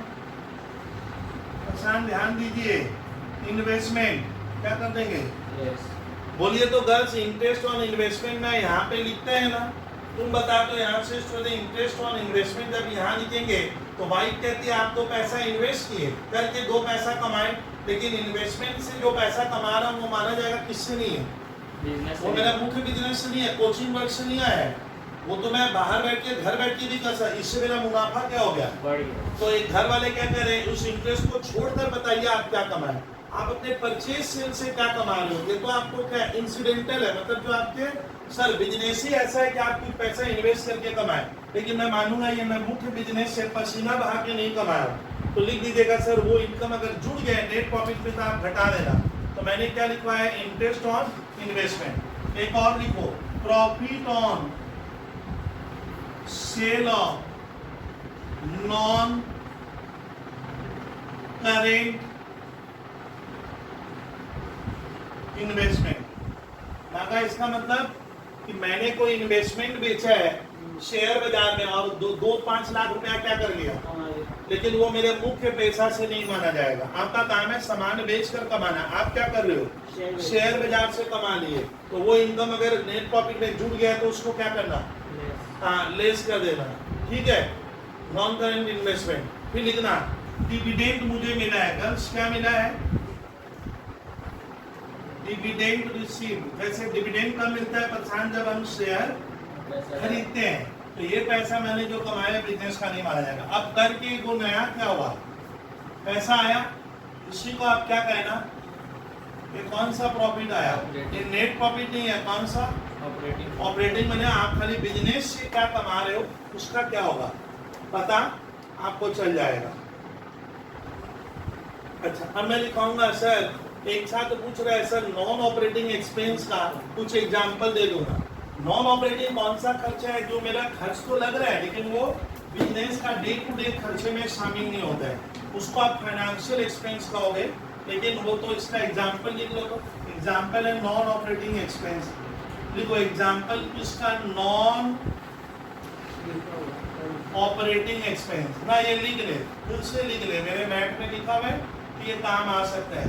ये वो खर्च है जो लगा तो है लेकिन मेरे बिजनेस से रिलेटेड नहीं है। इसमें कौन कौन सा आएगा, पहले आता है interest on loan. Interest on loan को हम क्या कहते हैं मालूम है, बोरोइंग, जो मैं लिया हूँ। ये कौन सा कॉस्ट है प्रशांत, आप लोग भूलते हो, ये कौन सा कॉस्ट है, फाइनेंशियल कॉस्ट है, ये ऑपरेटिंग नहीं आएगा, ये लिख देना। लॉस ऑन सेल ऑफ, ये सब एग्जांपल ध्यान रखना, loss on sale of non current investment. जैसे मैंने कोई इन्वेस्टमेंट बेचा और वो मेरे कारोबार से क्या नहीं है, संबंधित नहीं है, तो ये 2 एग्जांपल लिखो, ये नॉन ऑपरेटिंग एक्सपेंस है, loss on sale of non current. अच्छा फिर स्टूडेंट हम लोग लिखेंगे ये नॉन ऑपरेटिंग एक्सपेंस का एग्जांपल हुआ, और नॉन ऑपरेटिंग इनकम क्या है जो मेरे कारोबार से संबंधित नहीं है, लिख लो उसका एग्जांपल नॉन ऑपरेटिंग इनकम। उसमें नॉन ऑपरेटिंग इनकम वो इनकम है जो इनकम हो तो रही है लेकिन मैं मानूंगा वो मेरे मुख्य बिजनेस से नहीं आया है। सर कौन सा, इंटरेस्ट ऑन इन्वेस्टमेंट, लिखो इंटरेस्ट ऑन इन्वेस्टमेंट एक लिख लेना। डिविडेंड रिसीव, डिविडेंड कब मिलता है दादा, जब मैं शेयर बाजार करता हूँ, मैं शेयर खरीदता हूँ और मुझे डिविडेंड लाखों में मिल रहा है, लेकिन ये मेरा मुख्य बिजनेस से क्या नहीं है, तो इसको मैं ऑपरेटिंग प्रॉफिट में नहीं रखूंगा। मेरी वाइफ बोलेगा छोड़िए तो डिविडेंड आप क्या कीजिए, हटाकर बोलिए क्या कमाए, ये ध्यान से सुनेना। Profit on sale of assets, ये मैं लिखा दिया था ऐसे, profit on sale of non current investment, कुछ लिखना है जैसे लिख ले profit on sale of assets, तो ये नॉन ऑपरेटिंग इनकम का एग्जांपल था, लिख लो स्टूडेंट।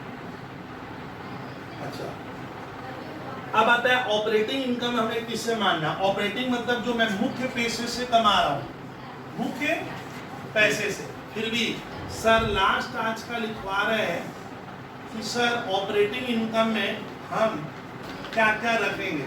ऑपरेटिंग इनकम जो मैं पीएल में दिखाया हूँ, लेकिन ये ऑपरेटिंग है, माना जाएगा आपके मुख्य बिजनेस है। तो लिखो आप किसी का डागा सामान लाकर क्या करते हो, अरे बेचते हो। किसी का सामान लाकर बेचकर मैं क्या प्राप्त करता हूँ, कमीशन। तो माना जाएगा ये आपका रोज का इनकम है। परेशान बहुत से व्यक्ति नहीं होते जो दूसरे का सामान लाकर बेचते हैं। डाबर कंपनी का लाकर मैं बेचता हूँ और बीच में क्या कमाता हूँ, तो कमीशन माना जाएगा। उस समय उसका मुख्य पैसा है। कौन सा पैसा हुआ, तो कमीशन से जो पैसा कमाएंगे वो ऑपरेटिंग इनकम में रहेगा। ये मेरा मुख्य वर्क हो गया। जैसे जो LIC के एजेंट होते हैं, उनका काम है LIC का पॉलिसी बनाकर क्या लेना, कमीशन। तो वो तो उसका मुख्य पैसे से आया ना, वही तो उसका कमाने का क्या है, सोर्स है। तो ये आपको रखना है, इसको हटाना मत, इसलिए मैं लिखवा दिया हूँ। ये चैप्टर थोड़ा टफ पड़ता है। Discount receive. अच्छा, किसी को डाका मुझे 1 लाख देना है और मैं 80,000 में सलट कर आ गया, कितना डिस्काउंट मिल गया, वो मेरा ऑपरेटिंग इनकम माना जाएगा। क्योंकि ये बिजनेस में नित्य प्रतिदिन का काम होता है, नित्य प्रतिदिन का काम होता है। और एक उदाहरण लिखो, सेल ऑफ स्क्रैप। अगर मैं स्क्रैप बेचा हूँ, जो सामान हम बनाए स्क्रैप हो गया, वो आपका ऑपरेटिंग इनकम ही माना जाएगा। ये लिखो। तो प्रॉफिटेबिलिटी रेशियो में हम लोग किए जीपी रेशियो, बोले थे ना रेशियो में 20 क्लास लगाऊंगा। एनपी रेशियो आप फॉर्मूला याद करके आओगे तो एक है ऑपरेटिंग रेशियो और डागा एक ऑपरेटिंग ना, operating ratio, operating profit ratio. Operating ratio क्या है, व्यवस्था चलाने का जो खर्च लगे वो है आपका ऑपरेटिंग रेशियो। और वो खर्चा घटाने के बाद जो बच गया उसको कहते हैं क्या, ऑपरेटिंग प्रॉफिट। और कभी कभी ऑपरेटिंग प्रॉफिट लॉस भी हो सकता है। क्यों लॉस होगा, लास्ट सुन लीजिए। मेरा खर्चा आ रहा है 105%, मेरा मतलब मैं बच्चों से फीस क्या किया हूँ, कम आया, और व्यवसाय चलाने का खर्चा ज्यादा हो गया, तब आपका ऑपरेटिंग रेशियो, कभी ऑपरेटिंग प्रॉफिट क्या हो गया, माइनस में आ गया। मैं -5% का प्रॉफिट कर रहा, मतलब मैं बच्चों से 100 रुपया लिया और व्यवस्था चलाने का खर्चा 105 आ गया। तो ये भी हो सकता है। तो क्लास आज का ऑफ कर रहे हैं। ये क्लास नंबर कितनी थी, 11 हो गई है। ये तो 20 क्लास चलाऊंगा बोला। कल हमारा सारे सम्स हो जाएंगे, अब मैं फिर सम्स कराऊंगा। इधर रिटायरमेंट ऑफ कर दो।